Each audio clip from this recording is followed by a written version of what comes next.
Oh, bro. You ready? Let's do it.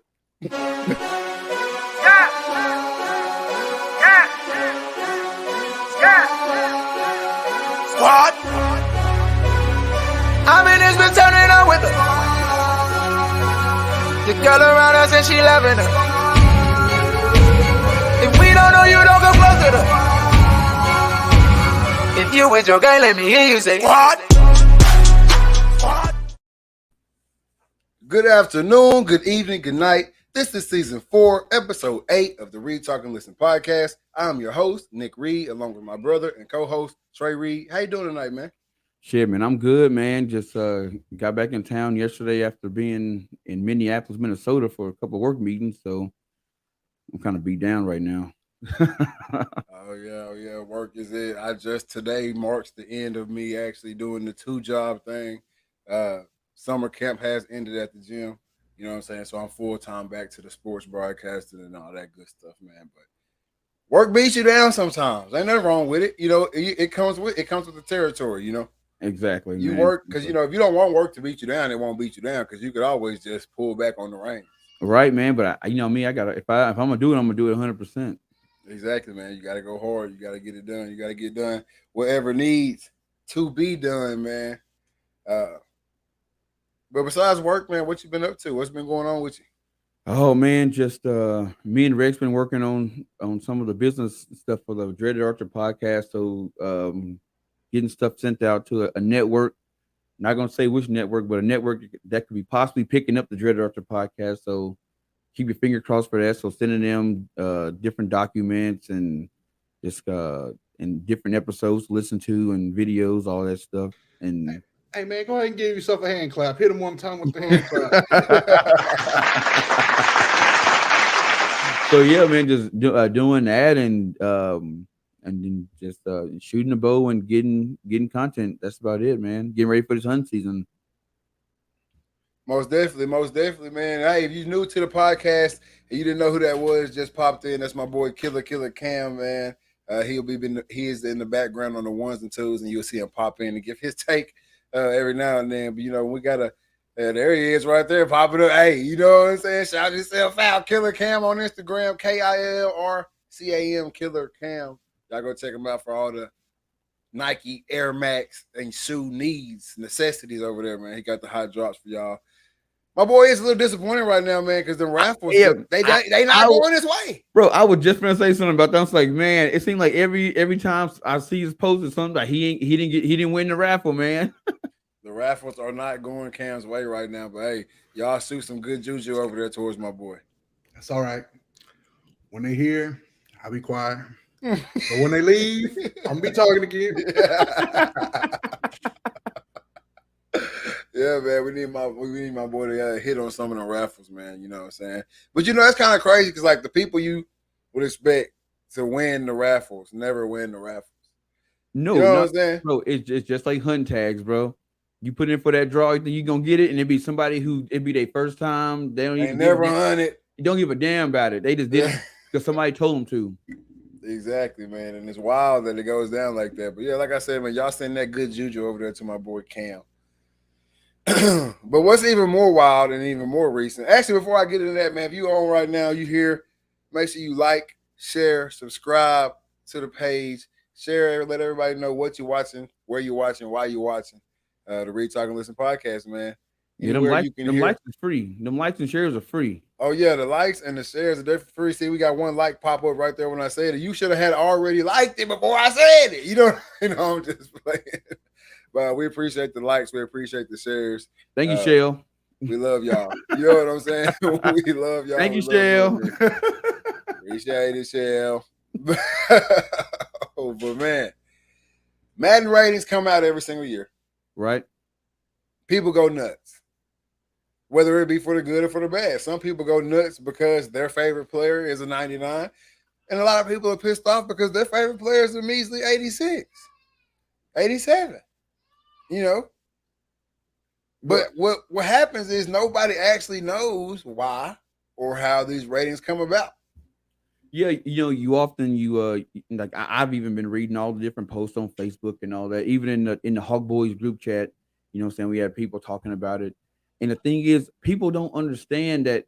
Well, people believe that it's a bunch of people in a room that's just like giving their opinion on what they think. You know what I'm saying?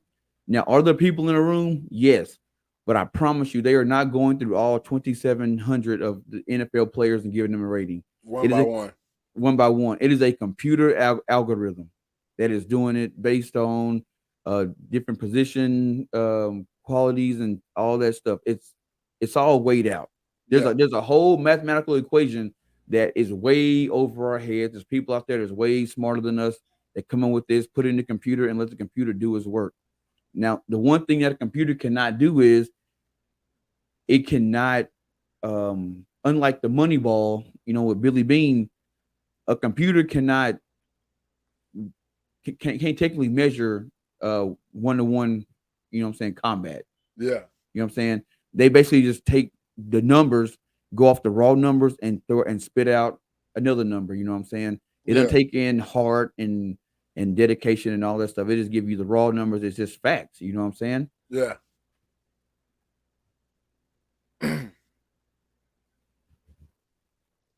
They give you the raw numbers. It's just and a machine. I don't know if I technically agree with it. I don't know if I agree with the machine giving out the numbers, but I know how long it would take to actually rate each and every single player. You know what I'm saying? Because honestly, like when they get to like the bottom tier half of the league, like I really think they just spit it out. Like at that point, like we're not even putting your numbers in. Like, you know what I'm saying? You're a third string, fourth string guy. You're a 76. Right. You know what I'm saying? 55 speed. You know what I'm saying? 73 strength. Like, you know what I'm saying? They just giving it to you at that point. But we have it here. We have what percentage of what quality is measured to give these guys these ratings here. So let's have a look at that. Hey, Killer Cam, pull them ratings up. All right, so you see here, this is the formula behind like the Madden overall ratings, you know what I'm saying? So if you look at the top over at the offense, you got backs, catchers, and offensive linemen. So your backs is going to be your halfback, your fullback, catchers, receivers, tight ends. You're in your offensive line, your left tackle, left guard, center, right guard, right tackle. Yeah. Now, if you look to the left of the chart, it's going to have all the different attributes that it has all the different attributes that they weigh these players on. Now, beside those attributes is a number. That number is a percentage that's weighed based on that position. Yeah. So if you look here, just kind of make it easier. Look at a quarterback. It says the awareness, that's 20%. It weighs 20% of their total numbers. Throw power, that's another 20%. Accuracy short, 15%. Accuracy mid, 15%. Accuracy deep, 10%.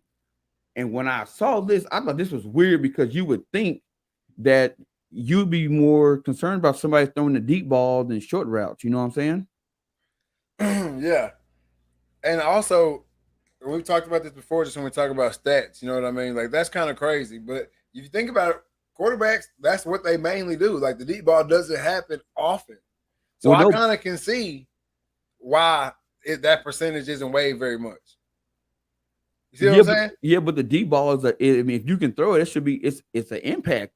You know, but I have a bigger sample size for my computer to go off because what are they considering? What are they considering a deep? You know what I'm saying? You ain't think 50 plus. That ain't happening often. Yeah, but to me, if it doesn't happen often, I'm going to weigh it more because if a quarterback has more 50 plus yard touchdown passes, you know what I'm saying? But I don't really have I can't go off everybody because you might go for the deep ball all the time over here, and you throw the deep ball all the time over here, but you don't complete it all the time, but you throw it a lot. No, but then you got a guy over here like Tom Brady who he ain't gonna throw it deep at all except 5 or 6 times, and he hit every time. Yeah, but I'm gonna count them more. I'm not gonna count the guy that goes deep and don't complete it. I'm only counting completion. But he still completes. He might have 10 touchdowns, 50 plus, but he also got 3 interceptions when he throws it 50 plus. Yeah, you know what I'm saying? Like it just. I think it messes with your computer too much. but they would take the average of that. You know what I'm saying? They would say, all right, his deep ball is 20%. So if you throw 100 deep balls and only complete 20 of them, you 20%. That's where you at. But the guy that throws 5 and completes more, his D ball might not be better than mine. He just threw 5 and completed 5. You see what I'm saying? Yeah, I mean, and his 100% don't mean his deep ball better than mine. Yeah, but I'm saying that's just how the math play out. I mean, look at this. You can have a guy that runs a 4.4 and a guy that runs a 4.5. The 4.5 guy is better than the 4.4. But are you gonna give the guy with the? That's 4? not the same thing at all. No, I'm saying is you're saying, but the guy that's 4.5 has longer runs than the 4.2 guy. But I'm saying that's not. I don't know. That's no comparison. Well, it would because it would say your speed shouldn't matter as much if the 4.5 guy is doing just as much as the 4.2 guy. You just threw me off for a loop with that one. Hey, before we go on, hey, Mama, if you want to come on, man, hop over in the private chat and tell us what you want to talk about, or cut your camera on. We got somebody in the background trying to come in. Yeah, but he ain't got his camera on, so I don't want to bring him on. Yeah, we can't do that. It's my pleasure. Especially with, yeah, we need to know what you're trying to do, Mom. But yeah, most definitely. I just think, I don't know about the 4.2 stuff you're talking about. I'm just saying the deep ball thing, everybody doesn't do it enough for it to matter as much, and that's why I think that the percentage of it is lower. I mean, I'm just saying, if it was me, I would want the deep ball to count more because it's not done as often. You know what I'm saying? But then again, this is just what's weighed out. But another thing that's being left out is we don't know the variable. You know what I'm saying? We don't, not the variable, but we don't know the algorithm of what it's going by. You know what I'm saying? So what's being subtracted and divided and all that, we don't know that. Yeah. So I mean that's the missing piece of how they come to these ratings. Yeah, but the Madden ratings, man, it's been going crazy for long. But it's so much of this so much of this throws me off, right? Right. So much of this throws me off. Like we were talking about earlier. Awareness. The awareness of a defensive tackle has to be 17%. But the awareness of a cornerback only has to be 14%. I mean, it only weighs out 14%. Why does the defensive tackle's awareness weigh more than a cornerback's awareness? Exactly. Bro, my thing is, I think you got a lot of people. You got the people who come up with these weights. I don't think they actually know what it takes to play corner and what it takes to play offensive or defensive line. You don't think there's former players making this? No, it's not. No, it's not. It's not former players at all. They're all gamers. And they have no take from anybody that's a real football player. No. The video that I watched, it was a bunch of guys in the room who they look like they've never touched a weight or any kind of athletic activity in their life, and they're talking about Madden. Because technically all they're doing is building in a code into the video game that allows the player to be better than the other players. That's all they really care about. Yeah. I don't think they really care about getting it right. That's wild, man. It's wild. 13. Hey, what'd you say? No, keep going. No, I'm just reading right here. Like the strength of a running back only counts 2%. Yeah. And we all know that the strength of a running back will make you a better running back. Look at Derrick Henry. Exactly. You know what I'm saying? But I mean, even if you look at the running back, and when I looked over this the first time, the first look, I didn't understand what was going on. The second look, I started realizing what's going on. Not only do the numbers reflect, you know what I'm saying, the traits of that running back, but the numbers also reflect the utility of that player or that position. Yeah. So like in the NFL, you don't really, I mean, they are running the ball, but the running game is not as prevalent in the NFL. You know what I'm saying? But then when you look at as far as like the O-line, those numbers are a lot higher because you need an O-line. The quarterback's a lot higher because you need a quarterback. defensive wise, the numbers are higher, but when you look at the numbers on a running back, a fullback, or tight end, they're not as high. They're not weighed as much. I think the tight end has more weight than a fullback and a tailback. Most definitely. And we got some ratings too, and I want to know, and if anybody wants to chime in, they can. But I want to know, we're going to call out some ratings. So y'all, we're going to pull some up on the screen. And then I want to know what y'all also think about these ratings. Do you agree with them? Do you disagree with them? And then we also going to talk about that too. All right. That next slide. All right. Aaron Donald, 99. Obviously, I agree with that. Yeah, I agree with that. Anybody who knows me, I agree with that. He's a total game changer. I'll give him 99.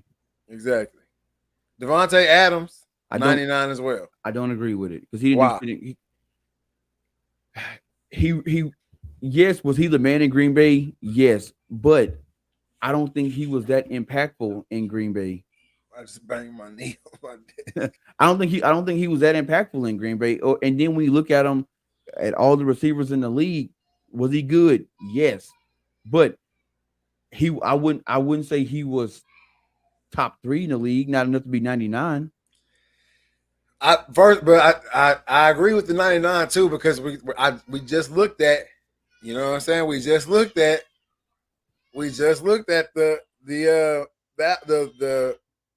formula. We just looked at the formula for the Madden overalls, right? Okay, right. You know what I'm saying? And we're looking at wide receiver right here. All right. Awareness. He ain't got to block. You see that? He does not have to block. No. So awareness, 12%. Got that. He all the way 12. Okay. Strength is only weighs 2%. He pretty strong. So he can get all that. He getting all 2%. Okay. Speed through the roof. Acceleration through the roof. Agility through the roof. Carrying.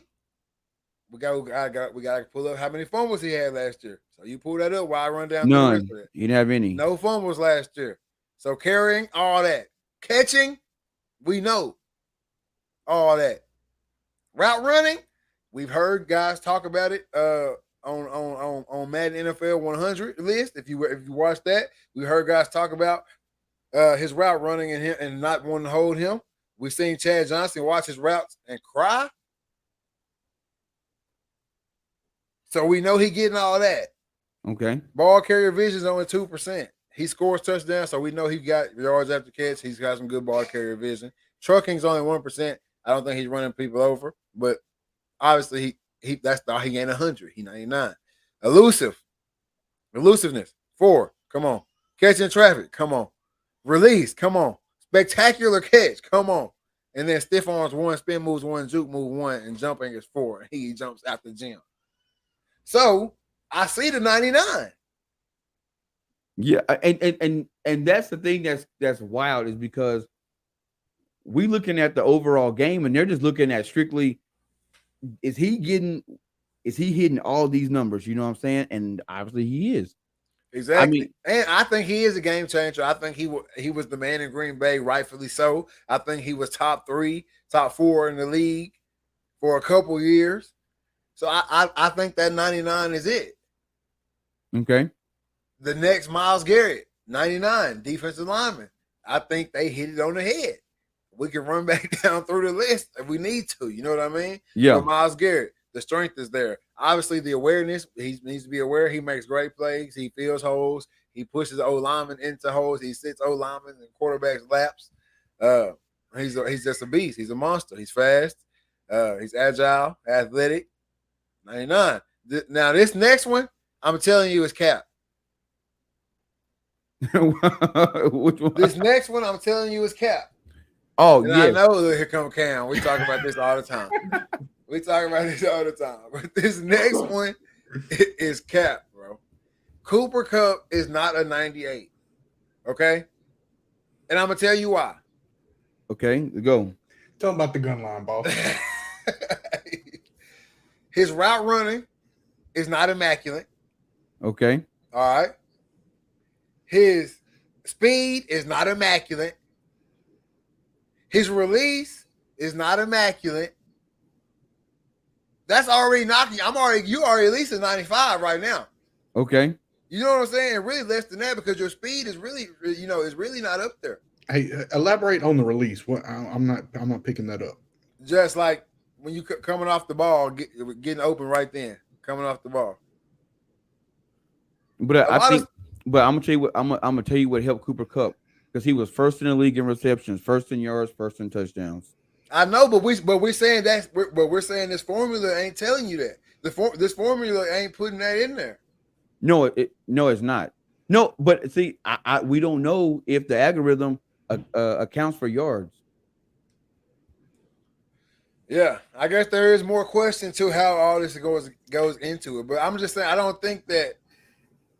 Like if we're gonna say, like who else is the skill guy that's a 90 that's up in skill? Okay, Cooper Kupp is a 98, but Tyreek Hill is a 97. What element of the game is Cooper Kupp better than Tyreek Hill in? I was waiting for that. None. What area? Dylan Surratt says it used to be special to be 99. Now they just hand it out to 5 or 6 guys a year. True. Back in the gap, you may have one guy that was 99. It was rarely did you ever have two. And if you had two, it was one of them Hall of Famers you had to unlock. Exactly. They didn't give you a 99. They weren't giving out 99s like that. But I'm just saying, like, that's what I'm saying. I don't get it. Like, yeah, we know Cooper Kupp, he triple crown. You know what I'm saying? I think they're sprinkling in points for that. Here's 5. Here's 5. They are. They definitely are. Big household name this year. You know what I'm saying? So give them a boost. But if if they want to come out and say, hey, here's a formula, this is what we're going by here, guys, and then they're gonna come out and put Tyreek Hill at a 97 and Christian McCaffrey at 86, regardless of what type of year Christian McCaffrey is, just as an athlete, Christian McCaffrey's a 90-something, a 97, 98, just off, you know what I'm saying? If we just putting that little algorithm or that little formula together. And you said who comes up with the numbers? It's like a group of gamers at EA. That's all I can. That's all I can tell you. Exactly. Christian McCaffrey sitting at an 86. That's what I'm saying. Like just Travis Kelce at a 98. Your speed isn't high enough, Travis Kelce, to get you a 98. You see what I'm saying? Like that's where I get boggled with the numbers. I'd rather have Henry than Adams. Touches ball way more than a wide receiver. Oh, so you would rather have Derrick Henry than Devontae Adams on your team? Oh yeah, me too. I can get my running back the ball way easier than I can get my receiver the ball, however cold he is. So the guy's name is Donnie Moore. Donnie Moore is the guy who gets all the people together to in order to come up with this, to build a team of people to create this Madden ranking. Well, Mr. Moore, if you ever so happen to stumble across the episode of the Read, Talk, and Listen podcast, and it's this one, y'all been getting it wrong, my guy. Hey, but we are missing a 99 on this list. Trent Williams got his 99 this year, offensive lineman. Oh, see, so the list that I had, they're constantly updating it. So they are updating quarterbacks and everybody else tomorrow. All right, okay. Yeah, Trent Williams, offensive lineman. He will be on the new 99 rating list. He is finally got his 99. Longview native, so Texas, right down the street over here in East Texas. You know what I'm saying? So, ain't in Kansas City? No, he in San Fran. Okay. Shout out to him, man. That's big. That's big for somebody from East Texas to get that. You know what I'm saying? And we just so happen to have a podcast where I live in East Texas as well. Born and raised here, so are you. So that's big. You know what I'm saying? Shout out to him, keeping it on. East Texas. I've always said East Texas was or is the hub for athletes. You know what I'm saying? Athletes come out of East Texas way, way more than people think. Definitely concentrated, like per capita. It's a concentrated area. Yeah. Here's a thought: let the NFL players rank each other, kind of like top 100. They know each other better than anybody else. Yeah, and I think that's why they started the top 100, so that the players could have a say in a list somewhere. Exactly. And that's where I kind of base. That's where I really base my. But the thing is, will players be able to give accurate overall rating on themselves? Because that's really who you vote. That's really what, if you're doing the Madden rating, that's really what you're gonna ask them. You can't ask a player if I'm an offense, you can't go ask an offensive lineman, hey, is Myles Garrett a 99? Yeah, he gonna be like, nah. Exactly. So you gonna ask Myles Garrett, is he a 99? Well, hell yeah, I'm a 99. But the thing that I do like about the new Madden rankings are, in the past, once they were set, they were set. Now with online gaming and they're constantly updating rosters and stats, you might be a 99 at the beginning of the season, but you might be a 45 depending if you ain't performing or not. That damn well, not that bad, but just saying you're not gonna say 99 all year long. No, you're not gonna stay 99 all year long. Speaking of the players, grading and rating each other, could you imagine being in the room with Jalen Ramsey, Michael Crabtree, and Richard Sherman asking each other about each other? Exactly, because Jalen not gonna give no receiver. If they blocking me, they definitely no 99. Yeah, any receiver I'm holding ain't no 99. No, I think he'll give us I've watched him on a few podcasts and stuff like that, and he gives props to receivers and stuff when if they had a good battle or whatever. But no, he ain't gonna never say no. He just flat out cold. Yeah, he did say that about Julio though. You know what I'm saying? What's Julio's rating on here? You know what I'm saying? Where Julio? He ain't top 10. I only pulled top 10. That's what I mean. I know he wouldn't be top 10. He ain't played much, hurt, injury, whatever I said. But going off the ratings or going off that little formula, Julio 95 at least. Yeah, potentially. Hey, Cam, go to the next list. We can do that right there, man. So boom, we got wide receivers right here. The only one I don't agree with is Amani Cooper. There's no way he's a 90. No way he's I can't say that because we just looked at the formula. That's what I'm saying. With the receivers, the formula is pretty straight up. No cap. Yeah, I think if you look at that chart and you look at what's all weighed out, the receivers and quarterbacks seem to be the only two positions that are hashed out. Justin Jefferson 93. Yeah, I'm putting Jefferson. Really, if I'm making a list, Justin Jefferson a 97. But who's the cat? Jamar Chase didn't even make top 10. Exactly. DeAndre Hopkins 99, 100. Like because I'm adding in intangibles. Right, and see, and a computer is not going to add intangibles. That's the thing. That's the downfall. Nobody is hurt more than McCaffrey. That's true. But does injury prone go into the Madden rating? See what I'm saying? I don't know. Does it? Hey, go back to that list. It wasn't on there. It's not. No injury was on that list. But I'm saying, are they sprinkling it in? They have to be. It could be a part of Stephon Diggs 95. Number of games played that might play a different make an impact too. Like I said, we don't know the variables that goes into the algorithm. That's what makes it real complicated. So they don't have Julio listed for 23, but I'm not even going to tell you what they had him in 22 because it's going to hurt your heart. It hurt me. 82, 86. Give my boy 85. That's crazy. That's mediocrity. That's what I'm saying. Like, I don't understand.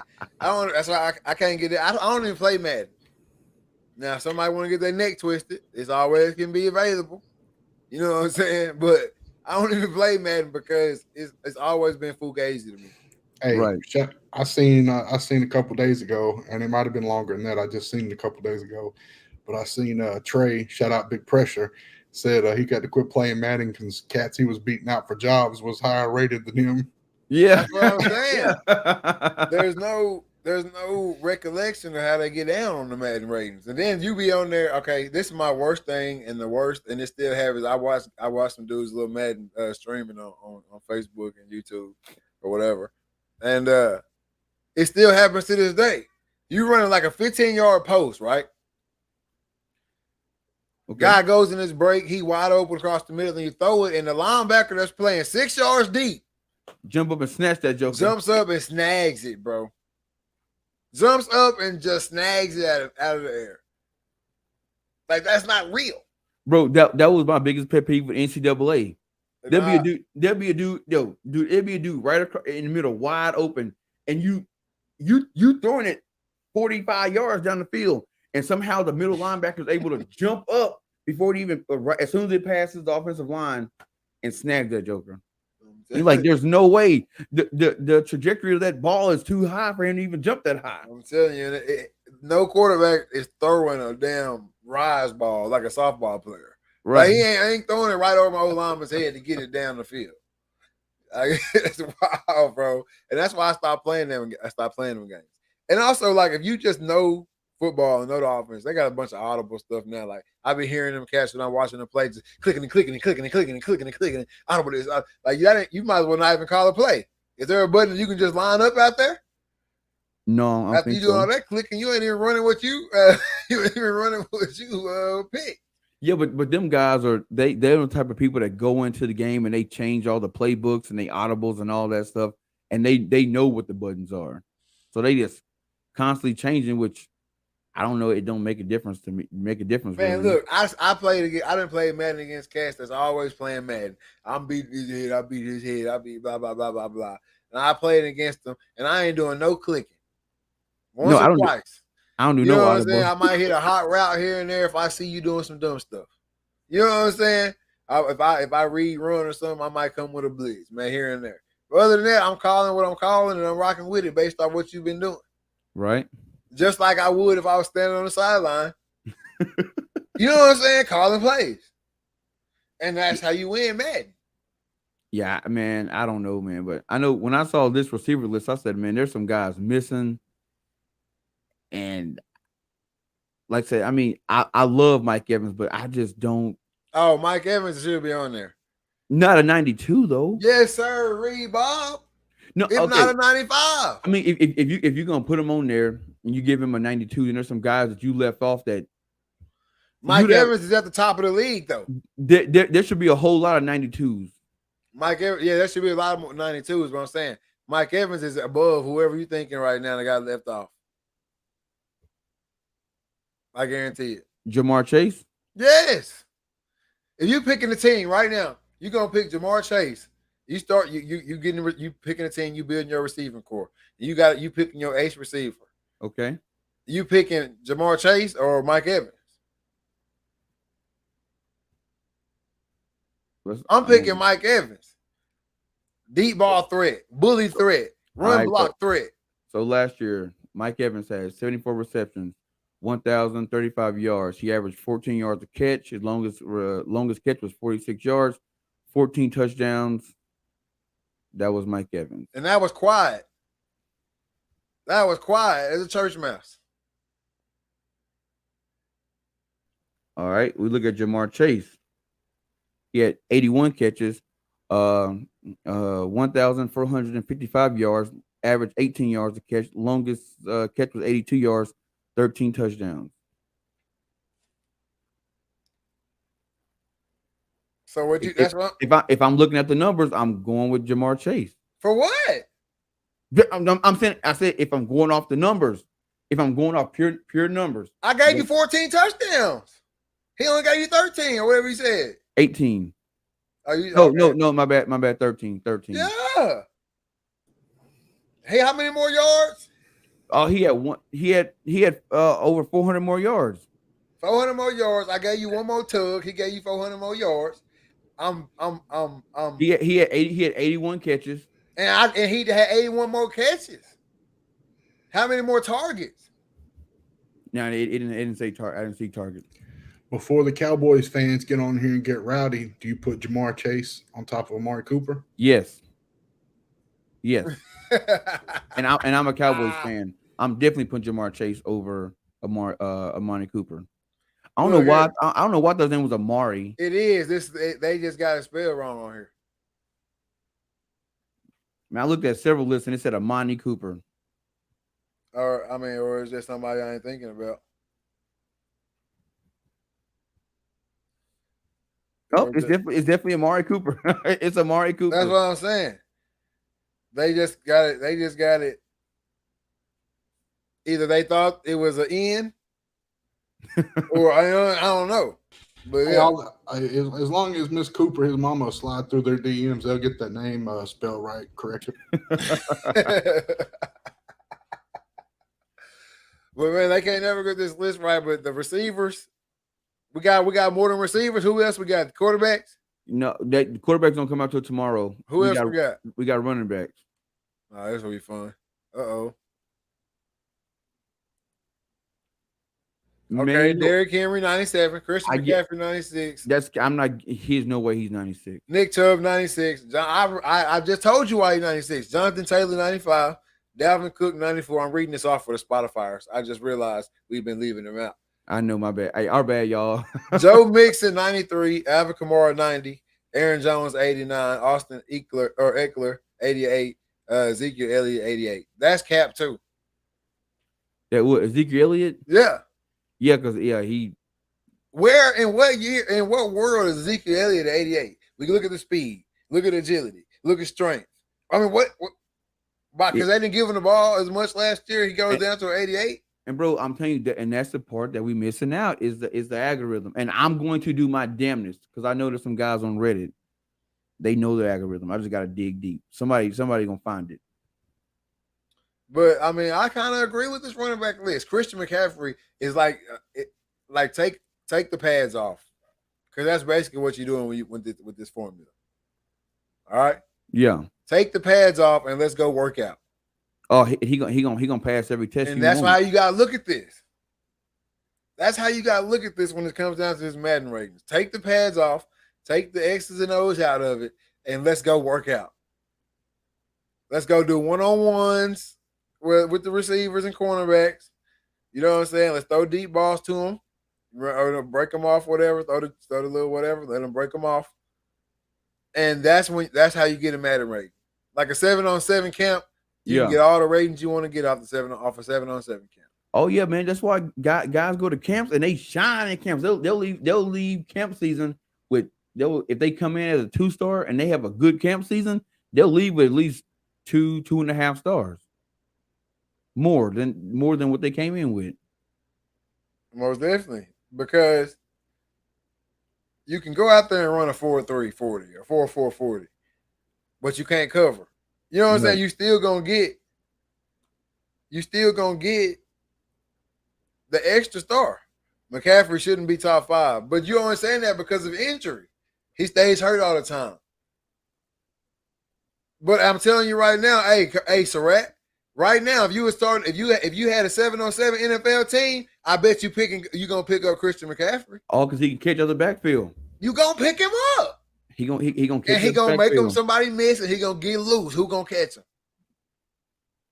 That's it. Now he might get hurt halfway through the tournament, but that's neither here nor there. But when he available, he gonna do his thing. Derrick Henry, because I'm really surprised they give him Derrick Henry a 97. If we're being honest, bro. And one thing that I promise you that they're not adding that we don't know about, but they adding is clout. They adding the clout. Oh yeah, because Derrick Henry wouldn't be a 97 if they weren't. Exactly. They adding the clout. And then go to the next list. And we got cornerbacks. Cornerback list right here: Jalen Ramsey, Jair Alexander, Tre'Davious White. I ain't reading their ratings. Jalen Ramsey, 98. Jair Alexander, 94. Tre'Davious White, 93. Darius Slay Jr., 92. Denzel Ward, 92. Marshawn Lattimore, 91. Stephon Gilmore, 91. Should be higher. J.C. Jackson, 90. Marlon Humphrey, 90. A.J. Terrell Jr., I wish I was still a Falcon fan, 89. If I was still a Falcon fan, I'd be riding for A.J. Terrell a little bit harder. No, I wouldn't. I didn't think he was running back worthy, physical freak, no doubt, workout warrior, but he won't take over NFL game. That's what I'm saying. But he has done that before, though, so right? He has taken over NFL games, so we can't say that. And then also, I'm saying a T-shirt guy, like 7-on-7, would you pick him up? Not take over NFL game, but take over a 7-on-7 game. Christian McCaffrey would take over a 7-on-7 game at half speed.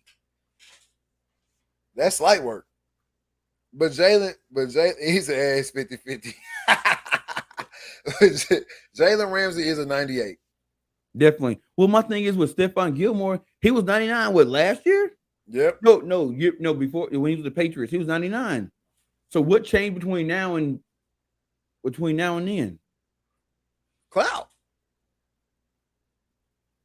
Man, they must be weighing a whole lot of clout. That must be. Because check this out right here. When when the NFL guys talk about Stephon Gilmore, they don't. He's shutting down shit. He's locking Yep, down. exactly. You know what I mean?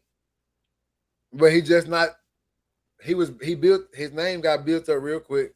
He was eating a lot. He's still eating. He got hurt, but I think he's still that same guy. You know what I'm saying? He's still that same guy. Right. And another thing that they are in the algorithm is there's some Saints haters because they did my boy Kamara bad on the last page and Marshawn Lattimore bad on this page. So that's another thing that is in the algorithm. Yeah, hey, that's another guy who based off the formula should be way up there too. I didn't even think about that. Good shit, Cam. Alvin Kamara should be a 94 based off the formula. Nothing less. Just get knocked a little bit in the strength department, just a little bit. But hey, Sirac on something. Isn't social media mentions a factor in the Madden rating? I'm sure it is. They look at who's going to bring the name. Then that because you can have a guy who's say second string who got all the qualities and attributes, but his name ain't ringing because he's second string. It don't matter. It's not gonna be a good video going to his house, his apartment.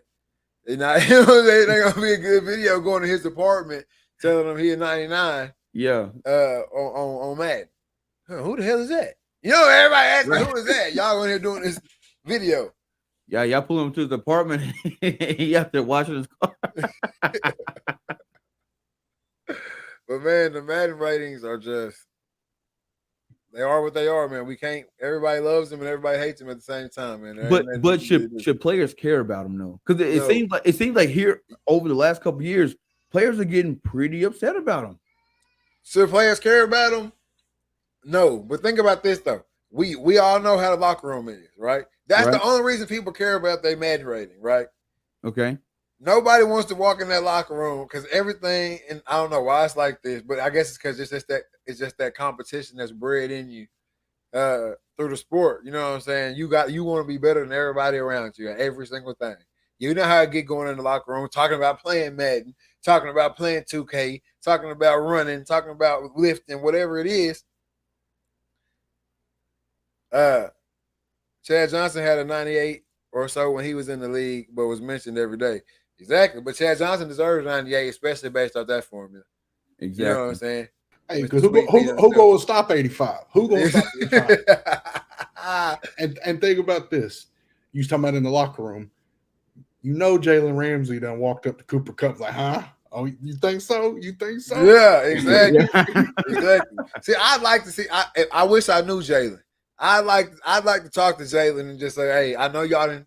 I know off the camera at practice on working out, y'all done went head up. What's up with Cooper Kupp? And I bet you he say sliced cheese. Easy. I bet you he say sliced cheese. Easy. But you don't want to walk in it. Put that on a cracker, dude. But you don't want to walk in that locker room just like in that situation, just like that right there. Cooper Kupp with 99. Or not. What was he? 99, 98, whatever he was. 98. 98 and Jalen 98 too. You know what I'm saying? But if Cooper Kupp was a 99 and Jalen walking in that locker, Jalen got to walk in the locker room, whatever. And, you know what I'm saying? He got the damn box sitting in front of his locker, 99, gold cleats, gold shoes. He big, he walking around, he big dicking them. You know what I'm saying? Bro, think about this. The Rams got 3 players they're the top 3. Yeah, Jalen Ramsey, Cooper Kupp, and Aaron Donald. They got 3. They're top 3. So he's walking around. You know, he able to say that to you. You don't want to ever be the dude in the locker room that somebody can come and say, "I'm better than you at this," whatever. Right. So yeah, that's the only reason I think that matters. And now that everybody's so connected, the whole league, it's a big locker room because of these right here. Exactly. You know what I'm saying? It's a big locker room. The whole league is a locker room. So they got you group text. You got group text with dudes from the Eagles, the Falcons, the Saints. You know what I'm saying? The Cowboys, all talking to each other because they played together in college. Madden ratings hit the same. Group text all across the NFL going nuts. So, You know what I'm saying? Yeah. Well, you see me? Yeah, I've been out here. I told you. You know what I'm saying? You know what I'm saying? Yeah. Y'all think y'all can mess with me? Whatever it might be being said. All those things are going nuts. You know what I'm saying? And so guys kind of get their feelings hurt. Or I don't know if they get their feelings hurt, but get in their feelings about it. Hey, let me backtrack just a second. Who got the biggest snub on this wide receiver list? Oh, that's a good question. Who got the biggest snub on the list? Who that's not on there? Who is the number one receiver that comes to mind that you know is better than Amari? At least tonight to get. I'm gonna tell you right now. Who you probably thinking, Cam, and I give it to you on that. And I know AJ Brown. No, AJ hell Brown. no. He talking about that boy down there from that swamp, man. He's talking about Michael Thomas. Michael Thomas. Even Deebo Samuel got snubbed. Ooh, Deebo Samuel got snubbed. But is he gonna be on the update? Is this updated all the way? This is updated all the way. The receivers is out. He got snubbed. Deebo got snubbed. Deebo got snubbed. Why though? I wonder if it got anything to do with like him wanting to be traded and shit. But a lot of his stuff, because a lot of his stuff comes out of the backfield and stuff like that. But if we're going to argue the point about whose name's getting brought up, who else was talked about more in the playoffs? Nobody. Debo was the man. Yeah, Deebo was the man in the playoffs. Him and Trent walking out to the Super Graham, boy, you should have seen him. Yeah, Deebo got snubbed hardcore. Yeah, he got it worse than Michael Thomas for sure. Yeah, Deebo definitely got it worse than Michael Thomas. I agree with that. Ooh, Now I got to look up and see what his ranking is. Well, hell, if he ain't in the top 10, it's got to be 80 something.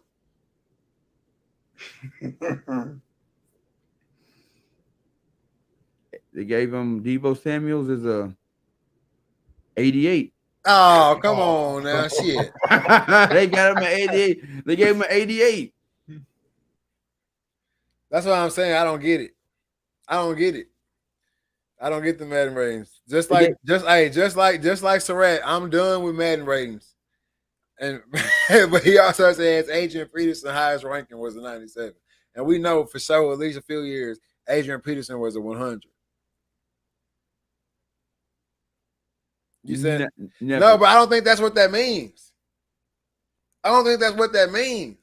Well, no, but you also got a thing when Adrian Peterson played, they were going on a different algorithm. So every year they change the algorithm up. But this is what I'm saying too, though. Just because, like, okay, Adrian Peterson's highest ranking was a 97, right? Right. Just because somebody comes along later and has a higher Madden rating doesn't mean they were the same caliber player. Right. You know what I'm saying? But like I said, but even then, they were grading Adrian Peterson on a whole different scale than they grading Christian McCaffrey. Yeah, I know. I'm just saying. I'm just putting that out there. I'm just putting that out there. You know what I mean? That he was the same caliber player. It just means that he's fast enough, he's strong enough, yeah, and has the right intangibles, I guess, to be a 98, a 99, whatever he is. So that's how it's rocking. Yeah, I didn't even think until Cam asked that question. Debo didn't even cross my mind, and I was like, wait a minute. But that's maybe why he didn't get the list. Yeah, but he was so dominant in the playoffs. I mean, he was dominant all season long. He was dominant. I agree. You are now tuned in to the RTL podcast. If you're watching this podcast right now, if you tuned in, man, go ahead and hit that share button, that like button, that subscribe button. Also, get over to the Instagram. Hit my boy Trey up at the Dreaded Archer over on Instagram. Myself, Big Poppy 19, my boy in the back, Killer Cam. Make sure y'all just keep supporting us while we keep putting out this content, while we keep putting out these lives. We love doing it, and we want to keep doing it for y'all. So y'all just keep supporting us. You know, we building the audience, we're building the fan base every single day, and we appreciate y'all for that. This is your first time tuning in. Thank you. You know what I'm saying? We love the new people. We love the new people coming in. Coach Surratt, we gotta talk some more. I hadn't even told Trey about you in the messages, man. So I gotta talk to him about that too. And we're gonna get together and get some stuff going for y'all. So y'all gonna see Coach Rat a little bit over here on the RTL podcast coming soon. Oh, for sure. Well, your drinks sound empty. No, man, I'm gonna have to turn my camera off and refill it. But yeah. But and I got something too. There we go. So my buddy Leroy over at the Fedora Fire Department over in Fedora, South Dakota, hit me up and was like, "Hey, buddy, can you give a shout out on your podcast?" You know what I'm saying? So if you were interested in going on a whitetail or elk hunt, please hit my boy Leroy up. You can even go to the website. It is at www.myevent.com/hunt-of-a-lifetime. And what you can do is you will pay $100 for a raffle ticket. They're selling 200 raffle tickets for each hunt. So 200 for the whitetail, 200 for the elk. And I'm gonna read y'all just a little brief description of what you will get if you win. It says, experience the hunt of a lifetime. Hunt the highest quality trophy whitetails on the rich South Dakota prairie. Wake up, crawl into your stand, and feel the adrenaline build as you watch massive bucks graze the tall grasses, agricultural land, and shelter belts. Feel the rush as you pull the trigger and harvest your trophy. Your 3-day fully guided whitetail hunt adventure includes all food and lodging. And this hunt will be for a 300-inch whitetail. Now, for all you guys who don't hunt and don't know what a 300-inch whitetail look like, if you look at this screen right here, that's a 300-inch whitetail. That's bigger than anything the dreaded archer had ever put down. Most definitely, man. Hey, and that's 200 chances. They're raffling off 200 chances, all right? So you get in there early, get in there now. You can get it, all right? Exactly. And what you call it, they've only sold 11 tickets for the whitetail and 27 tickets for the elk. So your odds of winning are pretty high right now. There we go. Hey, I wasn't going to interject. I was going to let him get the message across. Wasn't going to mess nobody up. But I was getting Bob Barker Price is Right vibes on that readout. Oh, hey, and if you win, experience the adrenaline as you climb into your stand in the morning. Right. Hey, and Coach Surratt asks, how much is it if you don't win? So for the whitetail, if you just want to go and pay out your pocket, you're gonna pay $10,800 for a whitetail. And if you're going for an elk, no, I'm sorry, the whitetail is $9,450, and the elk is $10,800. Buy your raffle tickets. So buy a raffle ticket. It's $100. Hell, you piss that away. $100. That's 4 meals at McDonald's. You done. So hey, so for $100, you can get on the raffle. If you win, you get to go on a hunt of a lifetime here in South Dakota over at the Sodak Prairie Acres.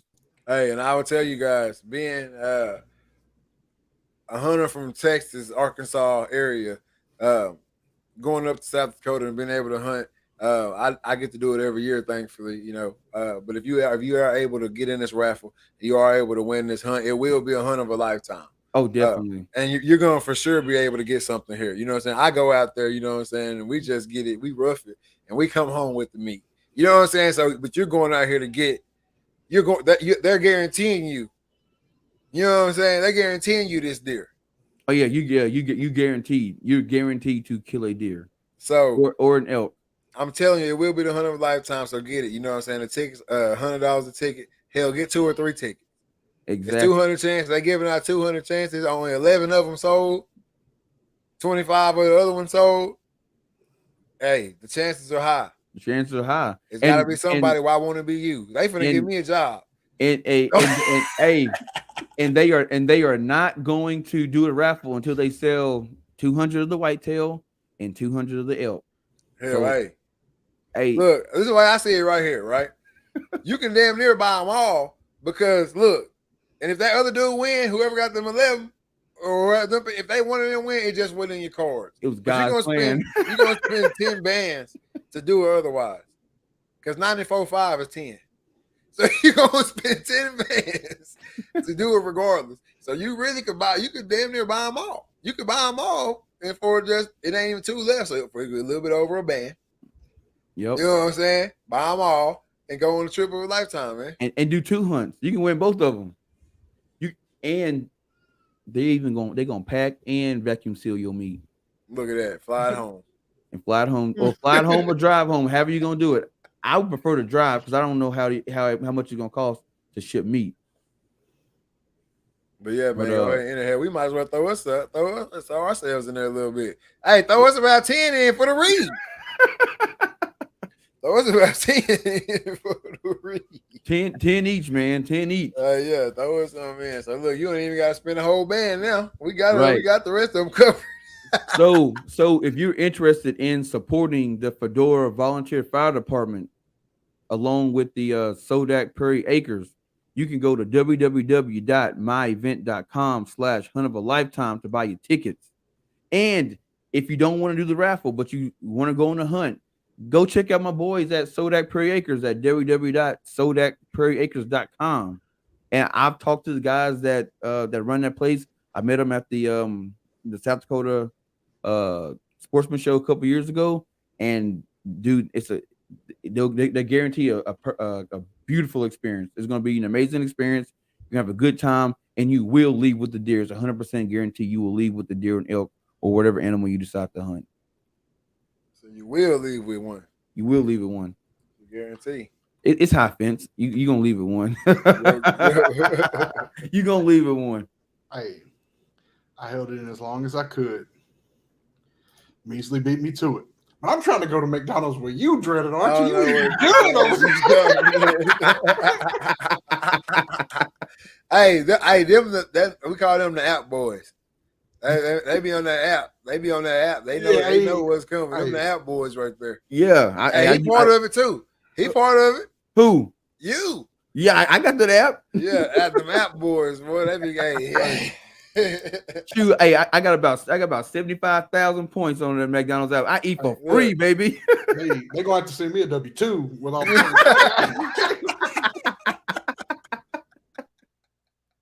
Y'all boys wow, man.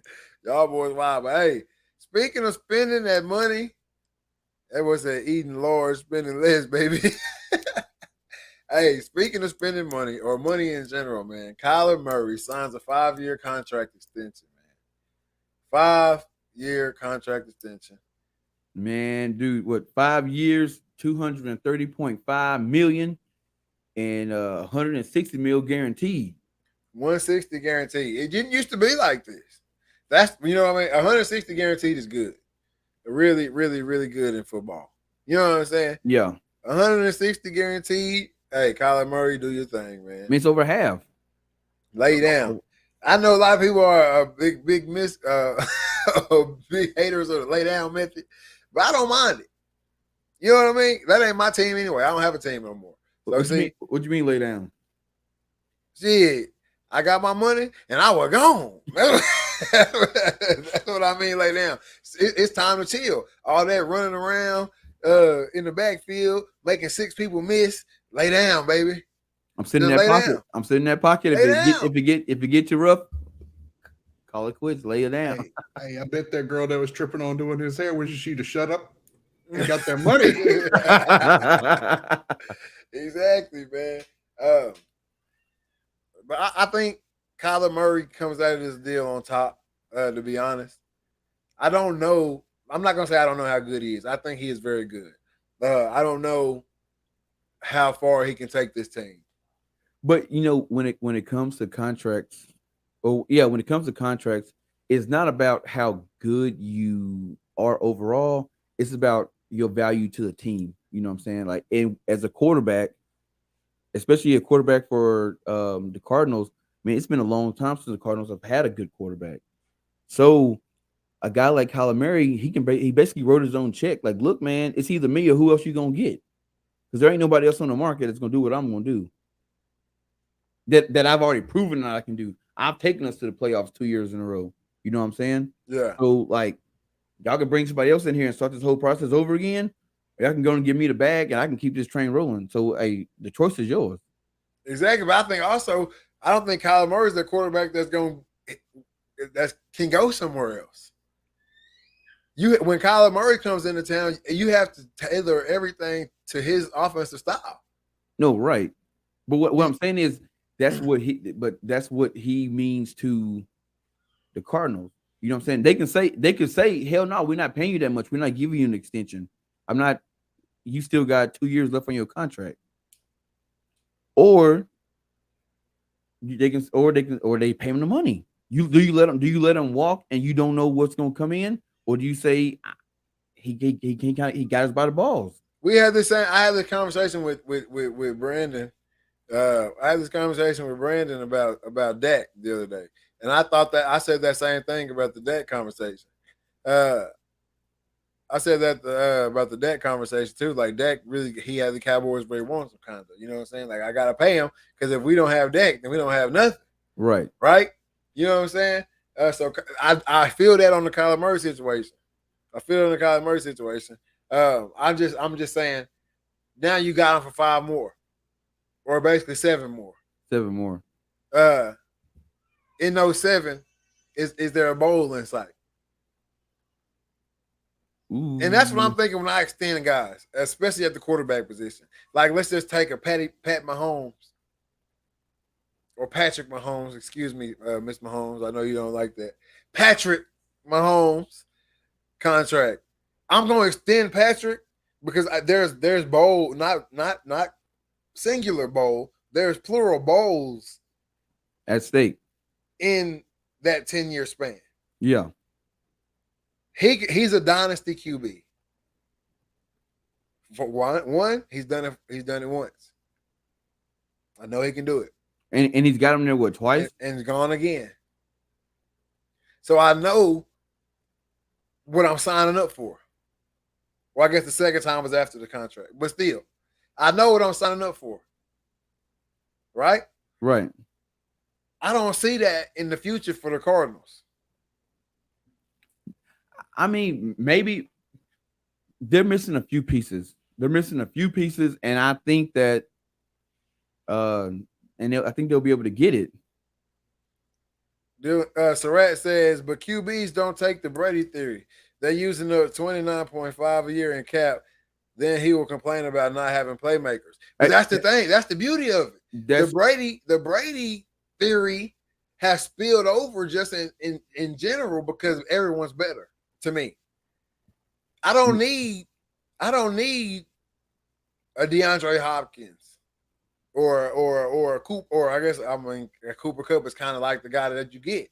You can get a guy out of a college that wasn't the hottest, you know what I'm saying, and him be that guy today. No, so using up that 29.5 a year really ain't hurting that bad. Now, I disagree. I totally disagree. How? I've said it for the longest time. If I was a young quarterback and I was like a Patrick Mahomes, I'm going to take the Brady route. I don't need $500 million because, look at the Chiefs. I want Tyreek Hill to stay. I want Travis Kelce to stay.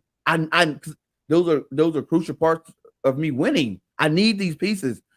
In addition, I want to be able to bring in more guys to take the stress off them 2 guys. You know what I'm saying? Bring me a high caliber running back. You know what I'm saying? Get us some more pieces on defense. But I don't need that. I won without it. I don't need a high caliber running back. We haven't had one yet. I'm not saying that you have to have one, but if I can free up the money to go get one, it's gonna make it even easier. If we already getting there without it, having one is gonna make it even better. Getting some better O linemen in. You know what I'm saying? To replace the guys that are getting up there in age. But that's what I'm saying. You can get that out of a Joe Blow today.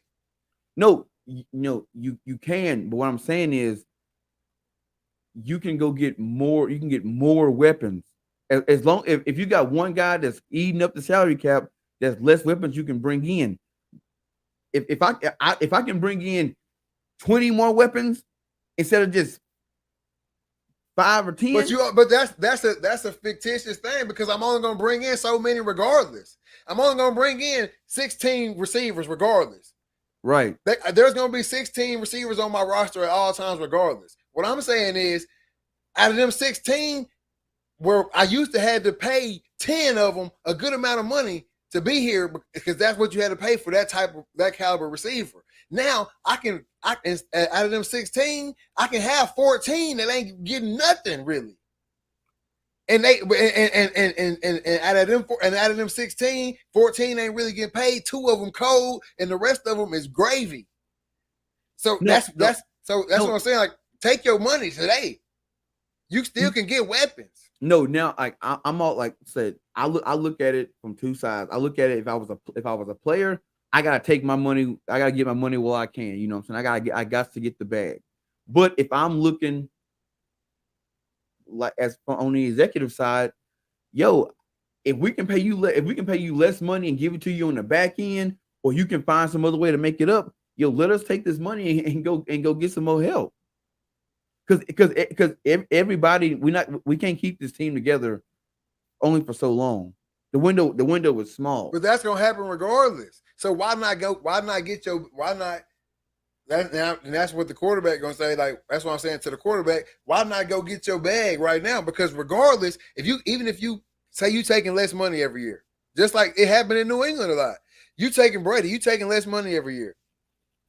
You know what I'm saying? And y'all bringing in these guys who are nothing. You know what I'm saying? Y'all bringing them all in. Y'all bringing them in because y'all can bring in so many people, whatever. Once they blow up, they gone. Once they blow up, they gone.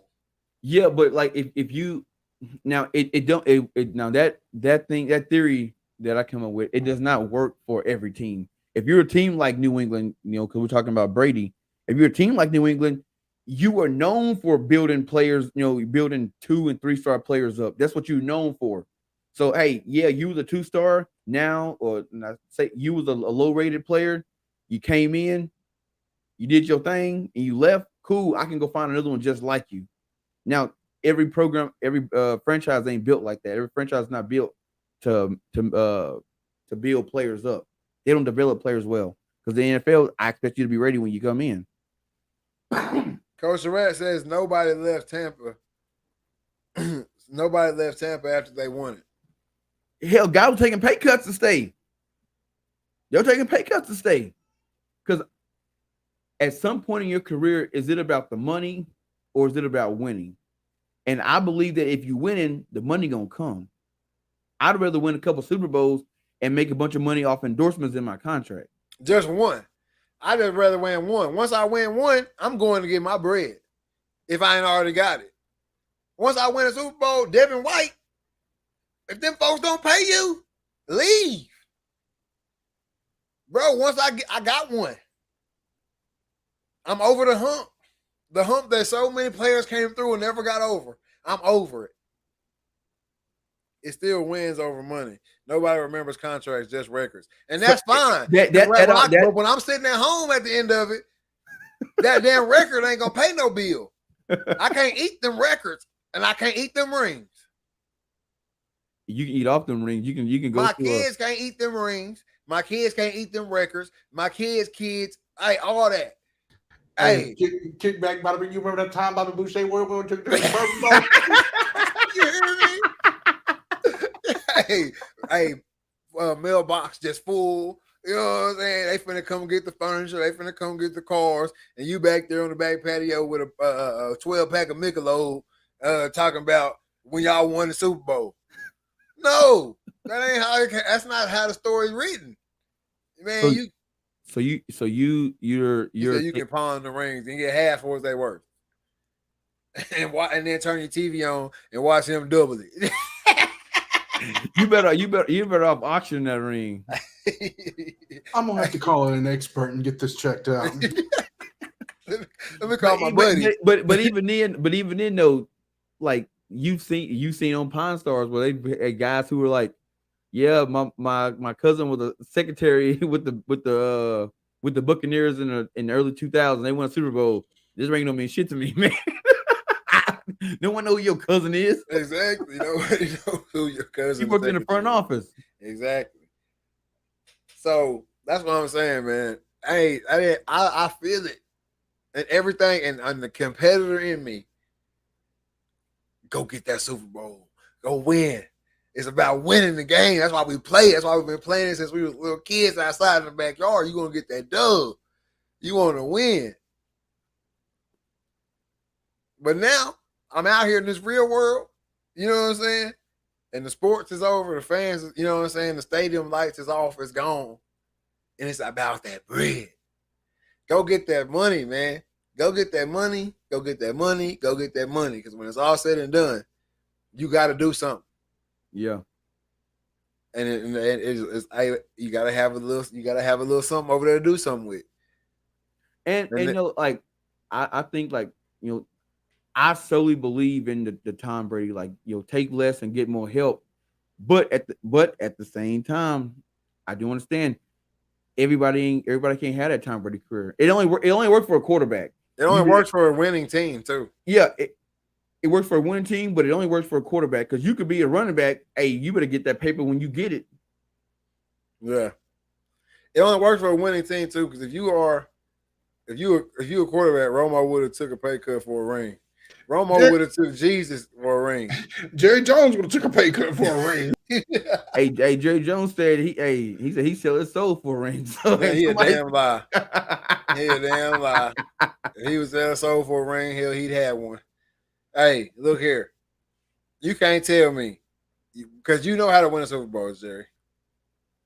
You can't tell me that you can't assemble a team and make the right choices to put guys together to win another Super Bowl in Dallas.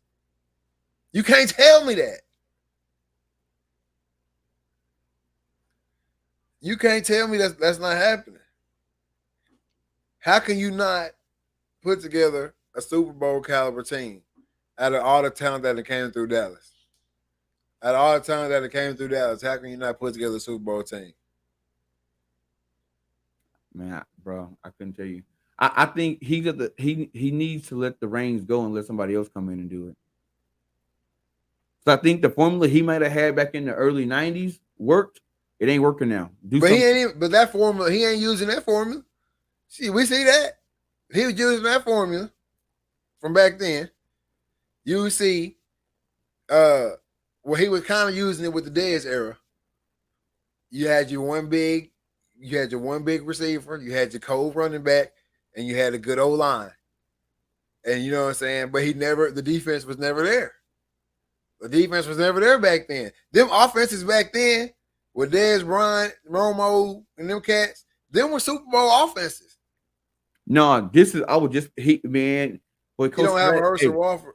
I was gonna say, Coach Surratt reading my brain, because I was just gonna say that's what won the Super Bowl titles then. You got like the pick? I mean, the trade. The trade is what got Dallas Cowboys those Super Bowls. Even here, I'm 4 hours away from Minnesota. All the Minnesota fans said the same thing. We gave them Cowboys and rings. We gave them when we traded Herschel Walker, or when they traded Herschel Walker. That was the biggest trade in NFL history. Yeah, but that's fast forward to 2022. You can pick up them type of cats all day, every day. You got the main pieces on the team now already. And that's what I'm saying. The main pieces ain't been missing in Dallas for years. 10 years. The main pieces ain't been missing. Right. Emmett, Aikman, Irvin, and Larry Allen, those four came from that trade. And that's what I'm saying. But you got Zeke. All right. Last year you had Amari Cooper. Before Amari Cooper, who you had? Who was your main guy? Dez. Before Dez, you know what I'm saying? Like it's been there. Hey, Nick, you can't argue about players that was on the team before you was born. So don't even try. But no, what I'm saying is these cats is match up. I'm matching up. He said you can't pick up that talent. You talking about Irvin, Emmett, those guys are in the league right now. Bro, I'm saying Dez Bryant is an Irvin caliber. Yes. Okay? If not better. You hear me? Dez Bryant is Emmett caliber. I mean, You not mean- Dez Bryant, my bad. Ezekiel Elliott is Emmett caliber. Faster and more elusive. All right. Dak Prescott sure as hell ain't no Aikman, but he athletic and he back there. You know what I'm saying? Now you got CD Lamb, who's gonna be your next Irvin caliber guy. You know what I'm saying? The main pieces ain't missing out of Dallas. The O-line was there forever. It's the defense. Now you gotta sure up your defense. Or he say Larry Allen. Was he O-line or D-line? He O-line. You had your O-line forever. Now you gotta get your what's that D lineman they always talk about from back in the day for the Cowboys? You know what I'm saying? Surratt. Hey, Surratt, what was that nasty D lineman from back in the day for the Cowboys? Who, Newton? No. Nate Newton.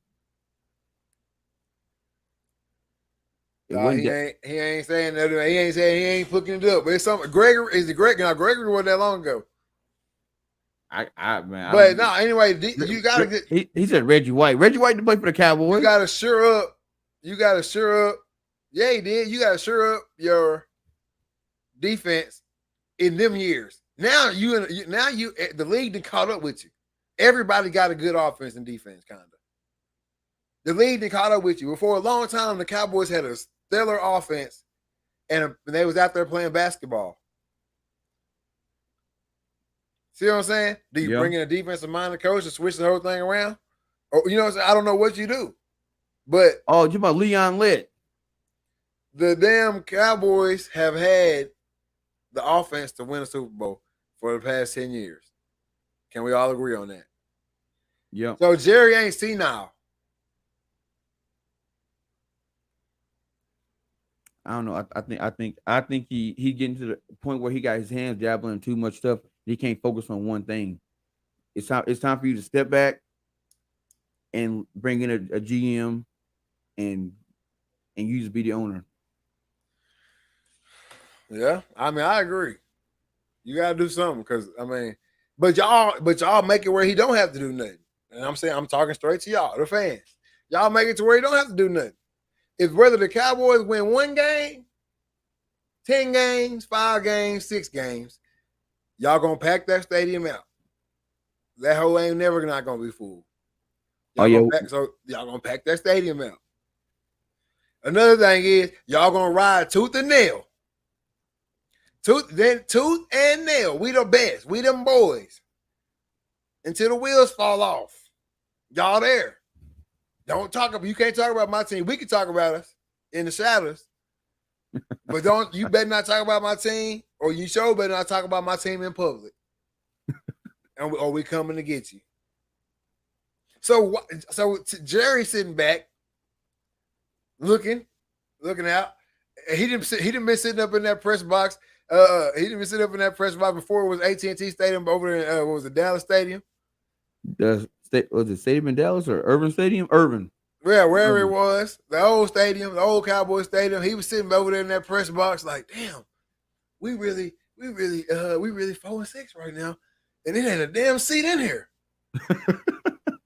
You know what I'm saying? The next year come by, quarterback get hurt, season start off 0-5. Yeah, he comes to the season. He comes to the season for that 6. He comes to the stadium for that 6th game of the season. Ain't a seat in the house. He built the stadium for everybody else. That's high school teams who one more there than Dallas. I agree. hey, look, they sitting back there. They 0-5 start the season. They ain't a seat in the house, and everybody's cheering. They getting beat their head in for the 6 games straight, and everybody in there cheering. Another fan say something, 16 Cowboys fans and beat their ass in the hall. You know what I'm saying? Like, last time I saw Jerry in the game, his sleeves on his suit wasn't even tailored. Hey, that's that throw on.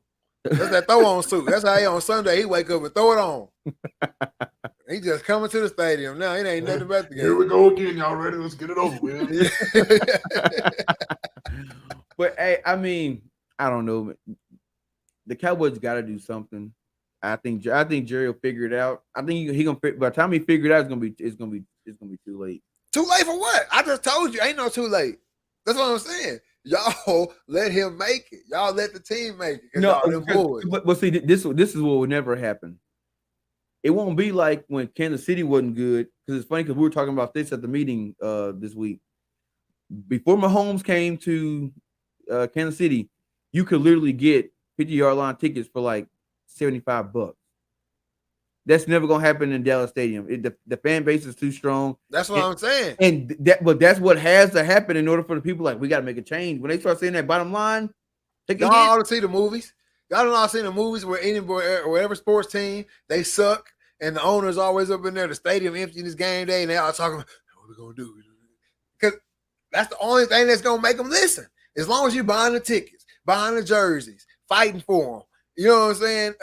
Calling into the radio stations for them. All that extra stuff and they don't have to y'all answering for them. They don't have to answer to nobody. Jerry Jones don't get asked what's going on with the Cowboys. You know why? Because y'all done already told us how it's supposed to be.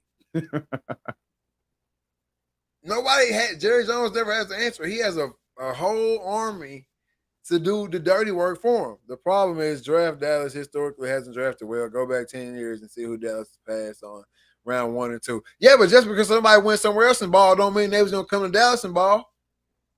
And I don't mean that. So, you know what I'm saying? They passed on them, but why? Old way of thinking, man. Old way of thinking. They passed on them, why? Like, are we talking about like a Johnny Manziel type of situation in Houston? Like Houston passed on Johnny Manziel, but Houston's argument now could be like, well, damn, look what happened. But everybody else going to say, well, if Johnny Manziel went to Houston, he would have balled. Yeah, but hindsight 2020, you can't say, well, look what he did over there because he could have came there and did. That's what I'm saying. That's what I'm saying. Same thing about the Dallas situation. He said, hold on now. The Madden rating said they would.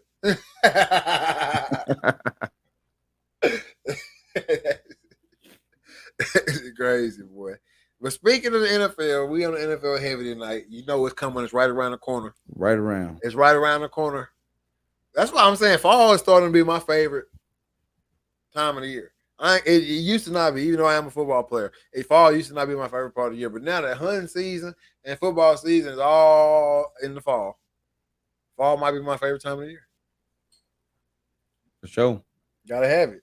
But one of my favorite guys in the league, Teddy Bridgewater, comes out with a long tweet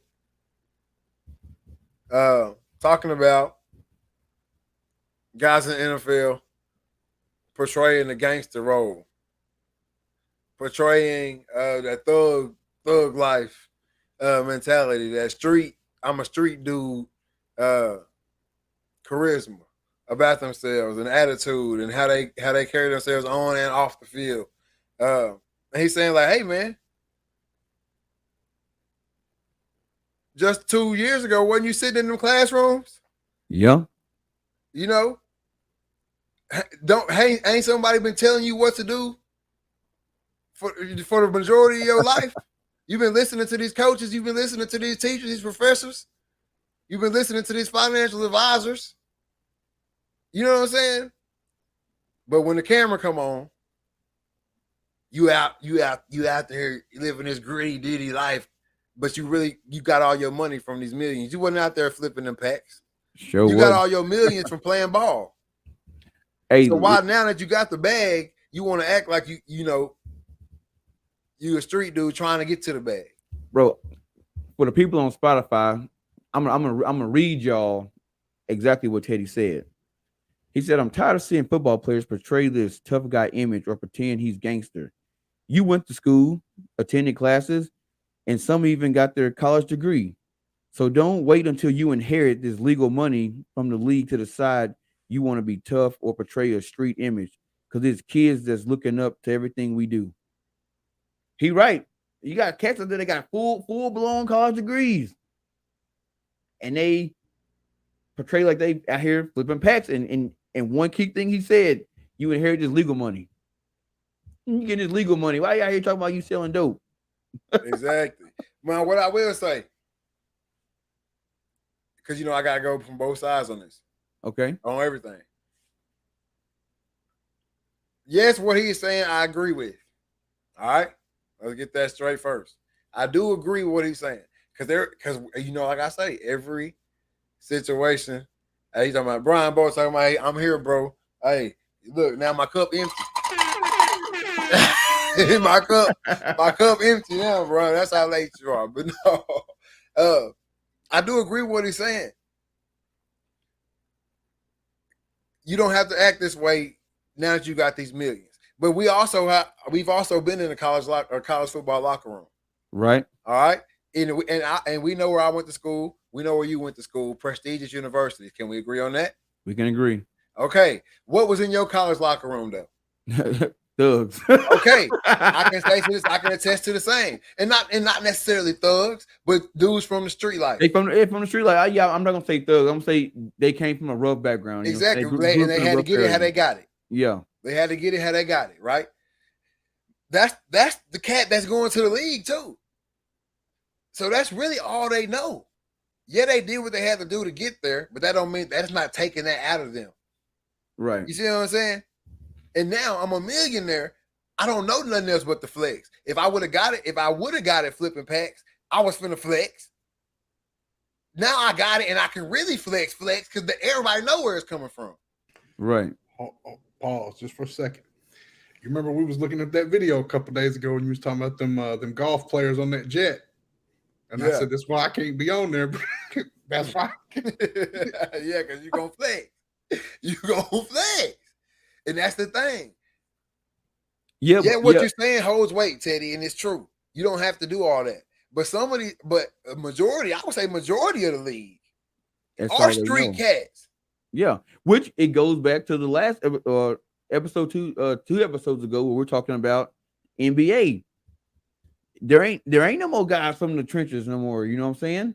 But it seems like in football, you gotta because football is something different. Yeah, but in that defense, you gotta almost have that mentality in football to make it. Exactly. You know what I'm saying? Exactly. And not to bash on hoopers, because I feel like I've been coming at that next kind of a little bit. But not to bash on hoopers, but anybody can be a hooper. You go to the training, you learn how to dribble. You don't have to have an immaculate shot, but you get your shot where it's you know, a lot of the time it's going in, and you can get to the rim and make you a bucket or two, and you 6'5". You're going to be an okay hooper. All right, you're going to be a pretty good hooper. Okay.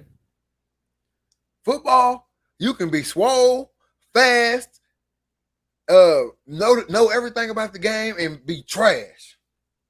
You done went to all the workouts. You done went to all the training, one-on-one training, all the practices, and be trash because you don't want to hit nobody. Yeah. Well, you can't get hit. You can't get hit, but it's that, and we talk about it all the time. When it comes to football players, there's this, we call it the dog. It's a dog in you. You know what I'm saying?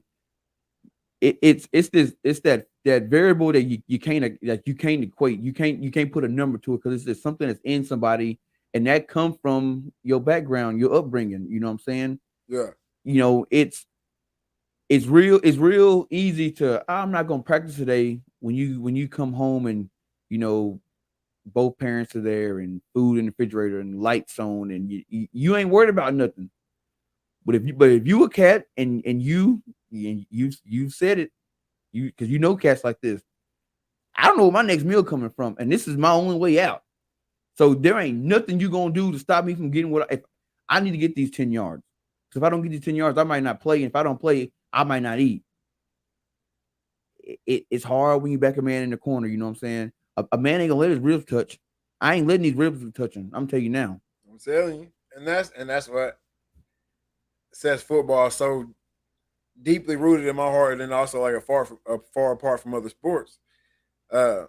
Measley says, yeah, because football, you only have X amount of time to flex. During the game, you got a helmet and pads on covering your flex up. And that's another thing, too.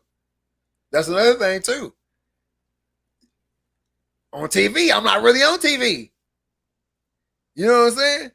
Hey, how you get recruited in basketball. Football is still high school recruited. And I yeah, that too. But I'm just saying that basketball players, if you can hoop, you can hoop. If playing football is a whole nother story when it comes to getting hit, when it comes to hitting people, when you know what I'm saying, when it comes to doing things the right way, you got to be a certain, like you say, you got to have that dog. And not saying that basketball players don't have a dog, it's just a different type of dog. You know what I'm saying? Yeah, like a basketball player, like a damn I don't want to disrespect him, but like a poodle. He's still a dog. He'll still bite your ass. You know what I'm saying? But he don't worry about what he's looking like. You know what I'm saying? I'm just gonna simplify it like this. Basketball is somewhat similar to ballet. Football is barbaric gladiators. It's the modern football players are the modern day gladiators. You fill up the arena and you watch men almost fight to the death, damn near. They taking time off their life every hit, and that's what football is. You know what I'm saying? Basketball is pretty, it's graceful. Yes, football is graceful too, but it is a man's sport. You know what I'm saying? It's deadly. I'm trying to rip the other man's head off. I'm trying to run through the other man. That's what football is. That's what it is. And having that mindset, sometimes you don't know when to turn it off. You know what I'm saying? And especially if you come from a background that's already rough, now you got that from how you was raised up, and on top of it in the sport that requires you to be aggressive. It requires you to be hard, mean. Exactly. You know what I'm saying? And that's where I get kind of mixed up with Teddy's statement, because Coach Rat says, but football is getting softer every year. The ones that will rip somebody's head off are above everybody else. Yep. Oh yeah, most definitely. And that just comes with the softness just comes with the way of the world, right? It's kind of like when guys stop coming from the trenches, you know it. Like when you got a guy on your team if let's just say you at a school that's well off. Put it like that. Let's say you at a school that's well off, right? And from a well off community, everybody, you know, they playing for fun over here, right? And you got that dude he could be from wherever he's from, and he move in, right? His whole family, they move from out of state, wherever. They come here, come to your school.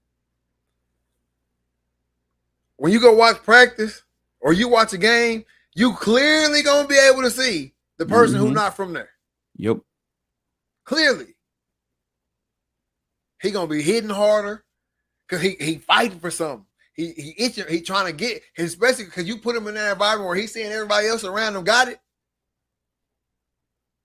I gotta get to that. It's gonna be more of a dog. But if you surround yourself with a lot of well-off guys, you're not gonna have that many dogs.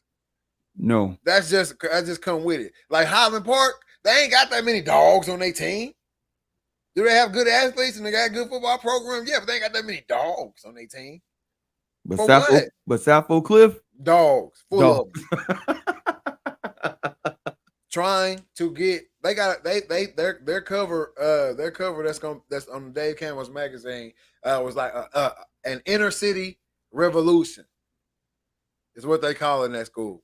An inner city revolution. All right, that's guys trying to switch up what's happening in the inner city. We gonna get out. We gonna make it out of this. No, Matt Stafford look like he's the CP. Now you will have I'm not saying you can't have a dog come out of Highland Park. I'm saying they ain't got that many dogs. Like Matt Stafford, I do believe he probably is a dog. Yeah. But look what he did at Highland Park. Look what he did with them added district games against the schools from across the street. Look at them numbers. You see what I'm saying? Yeah. Like you put a guy that is a dog in that there we go, that power hour. I'm assuming that's my boy, either Earl. Hey, that's T. That's T. Yeah, shout out T. What up, T? Inner City Revolution, a perfect name. Hey, if y'all get a chance, y'all go over there and check out the Power Hour, man. Some hot takes coming out of there over there from the Power Hour with my boy Earl and Huff, man. Y'all make sure y'all get over there. They get some good production from time to time over there. I seen that last joint that they had. It was booming, boy. That boy crazy. But yeah, hey, shout out to them guys. Y'all get a chance, y'all get over to their YouTube channel, The Power Hour, man. They got some hot takes over there. Had a special guest on today, and they had a little feature from Mr. Game Day himself over on the Power Hour this morning. So y'all get over there and check them guys out. But it's just a crazy situation, man. It's just a crazy situation, man. But I think that he had every right, and I think that the conversation needed to be had. I think it needs to be definitely. brought to the light, and guys may, maybe we do need to chill out. Maybe I do need to. Hey, I ain't, maybe we do need to sit down because it's always been this way. Like the hip hop crossover to football, right? And hip hop, even the hip hop crossover to basketball. Right. The hip hop crossover has always been there. Right. It's almost like the hip hop is the center of the culture and it bleeds out in everything else. Exactly. So like whatever the rappers are wearing and whatever the rappers doing, like just let's take what Russell Westbrook and the way he dresses. Who started dressing like that first? Music artists. Yep. Music artists were the first ones to start dressing like that. And now the athletes are picking up that swag and start wearing that and start doing that. Well, what most rappers are street guys or portraying to be a street guy. Right. So if I'm wearing and moving like who I'm listening to, that's what I'm gonna look like. Yeah, but that crossover only goes one way. Like you don't see football rappers trying to be like football players. It's no more. There was a major crossover. What was all the rappers when we was growing up? What was rappers wearing in video, concert, whatever? No. They were wearing the jerseys. I'm talking about as far as the culture. You know what I'm saying? You don't ever see, like, if you see an athlete, what is he wearing? Most outside of it, what are you doing? He wearing shirt, shorts. He wearing exactly what rappers wear when they ain't out there on the stage. No. I'm not. I'm talking about. No, he not, because rappers is dressing in lavishly. When rappers walking around and doing their thing, you can pull it up right now. They got on basketball shorts, J's, joggers, whatever. No, that's athletic wear. I'm talking about now. I'm talking about you said back then when the jersey. Now, yeah, is. I'm talking about. I'm saying the crossover is still there now, but I'm saying the crossover is even more prevalent back in the day because they didn't walk out the house without a jersey on. So I'm wearing your uniform. I'm wearing your uniform and you wearing mine. Okay, I guess you see what I'm saying. But even then, if you go back and look at like Run DMC, they started that whole athleisure with Adidas, wearing the jogging suits and all that. I'm just saying. But that's where it's always been there. That's what I'm saying. You look at them, them jerseys like you're talking about. They long, tall tees on. Go look at LeBron's draft pictures, man. He had on my suit. Exactly. The crossover between the sports world and the hip hop world has always been very, very prevalent, and so you still see that today. But now I just think more of the action, action is prevalent. So you got NFL guys out here living this rock star life. Yeah, you know what I'm saying. Yes, I play football for a living. I work out every day and do that stuff. But at 6 o'clock get here, I'm in the club. You know what I'm saying? Yeah. We just saw RIP to the linebacker, NFL linebacker. But he was out here living his best life, tooting it up. Hit the fentanyl on accident. Gone. See what I'm saying? Yeah. But they out here living they living the lifestyle of the rappers now. Yeah, but even back then, you know what I'm saying, you had players like LT and those guys, they were turning up. But I'm saying I think more guys now are living the action than back then, like because there's more superstars.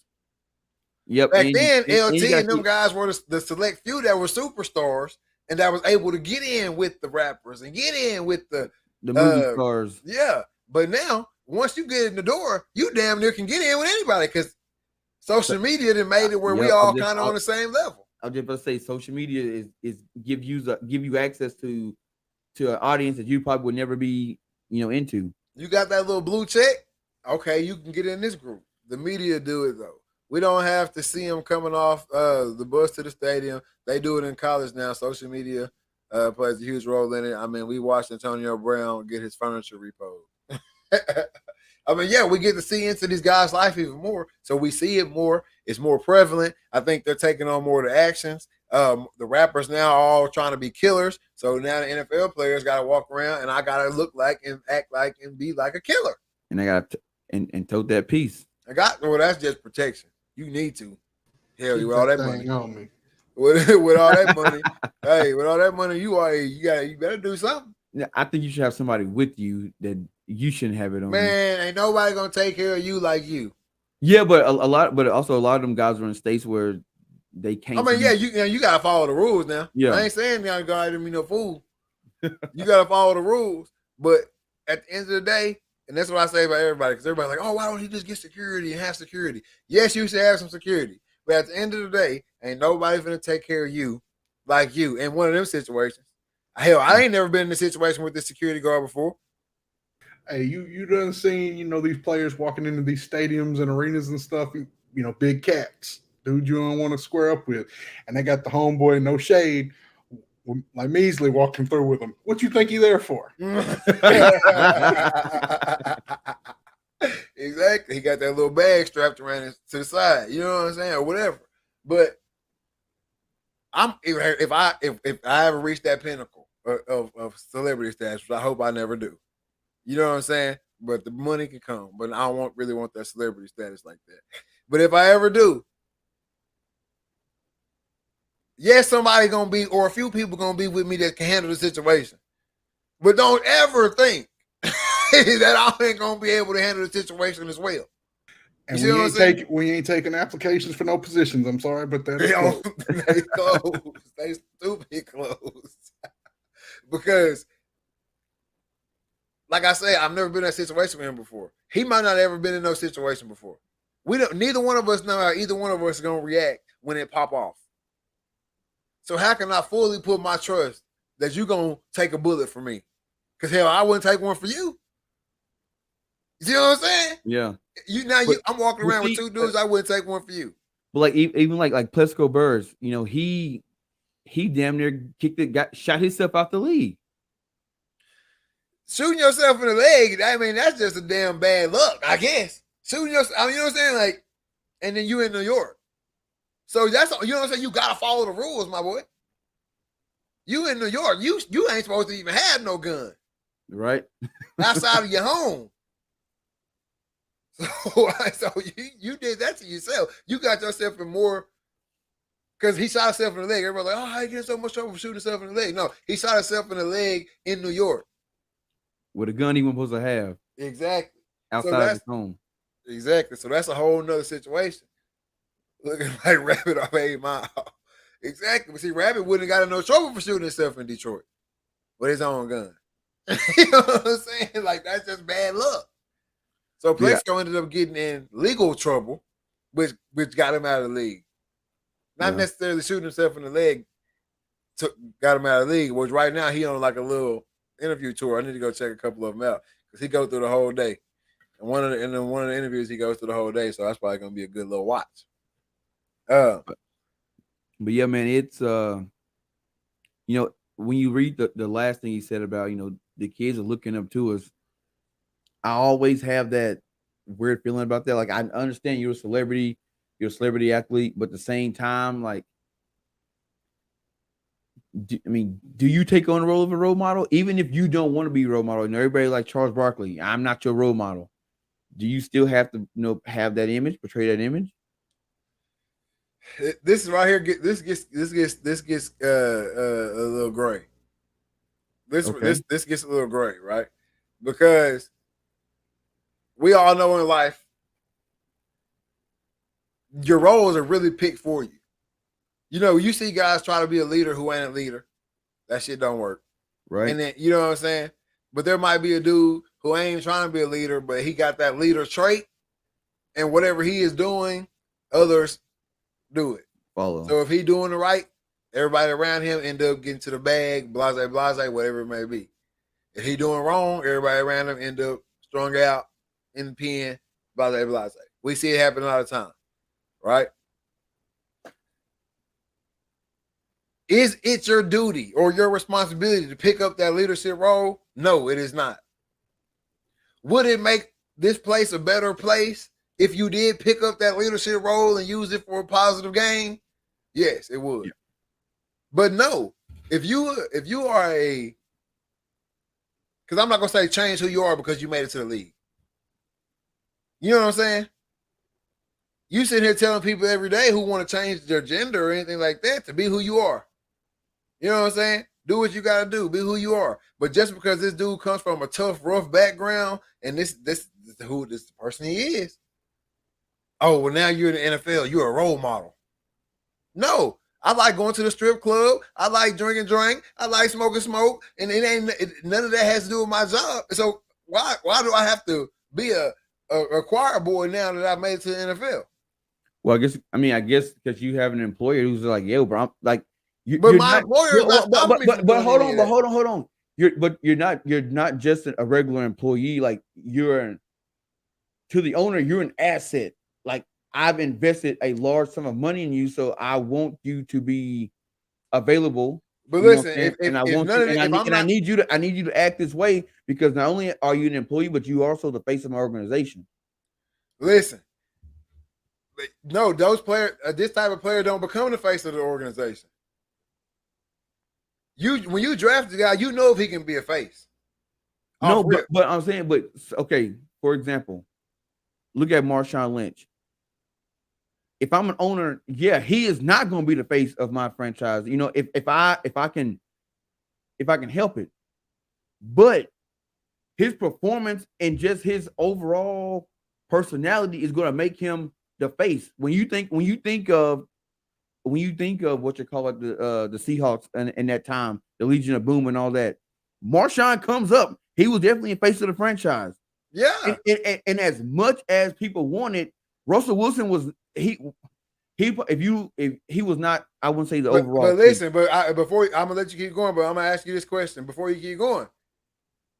Did Marshawn Lynch change who he was, even being that face? No, he didn't. He never changed. Do you see a lot of kids acting like him right now outside of his performance on the field? No. Okay, then. But I'm saying that just happened to, that just happened to be for him. I'm saying like overall, kids like football players. Kids that like football players are not out here doing what they're doing outside of the sport. That's not how it works. But also he was a guy who wasn't big on social media. You know what I'm saying? Listen, I'm telling you, kids are not out here acting like these football players, what they're doing outside of sport, outside of maybe their clothes. You don't see, I mean, I gotta have an example. I need some examples to pop out where, hey, Antonio Brown. Ray Rice. Kids ain't out here beating their wives, punching their girls. I mean, you know what I'm saying? Or none of that. But look this. He fought a teammate for talking about his buddy from South Cal. Yeah, he never changed who he was. Kids ain't out here just fighting their teammates because Marshawn did it. No, I'm saying like, but could that become? Well, I mean, obviously he wasn't, but could that become Marcus Peters an issue in the franchise? No, he don't become an issue in the franchise because what's the issue?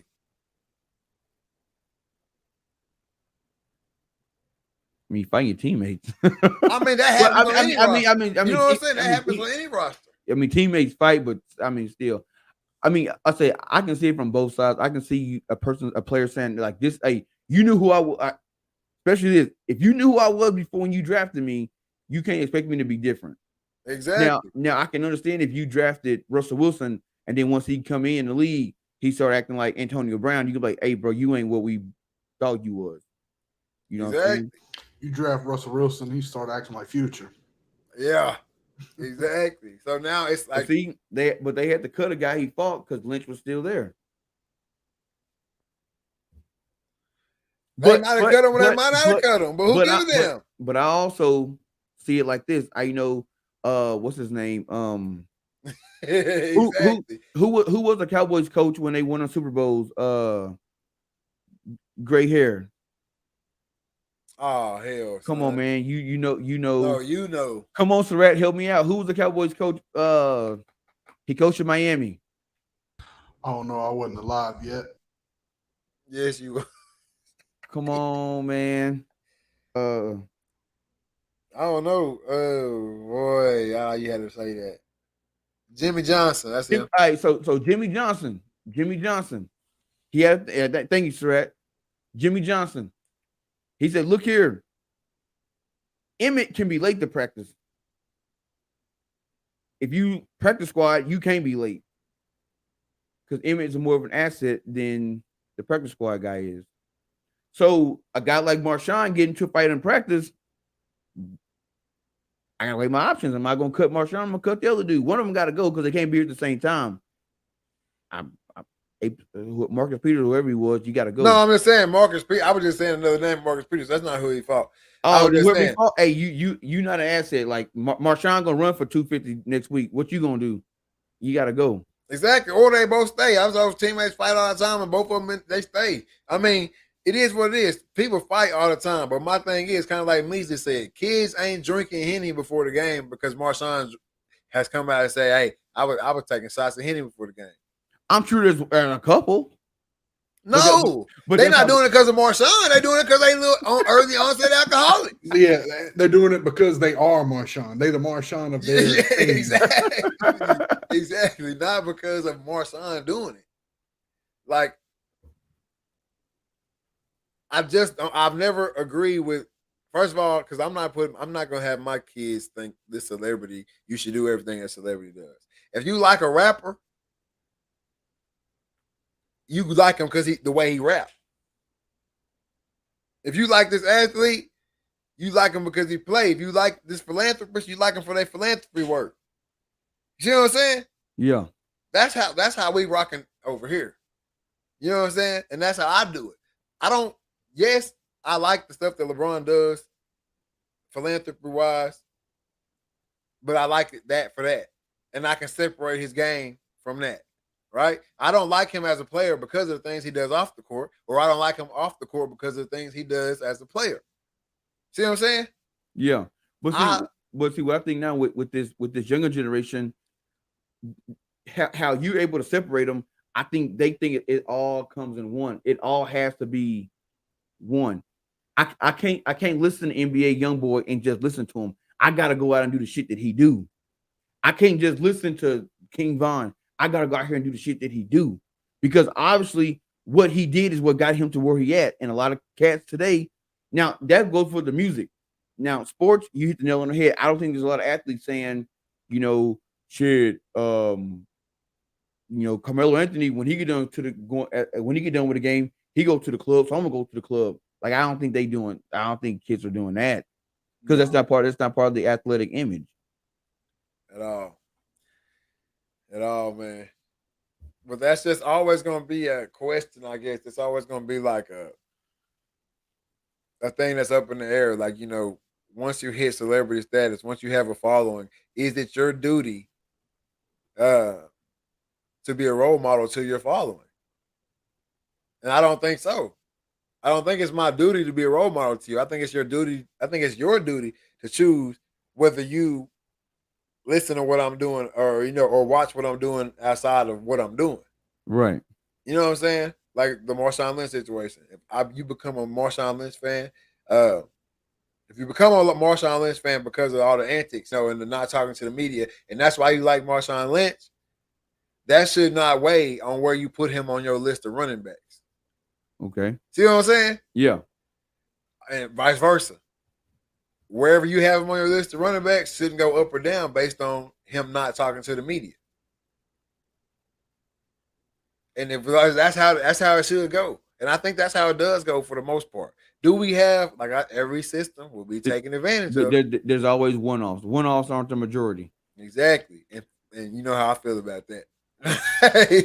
We don't worry about the one-offs. All right?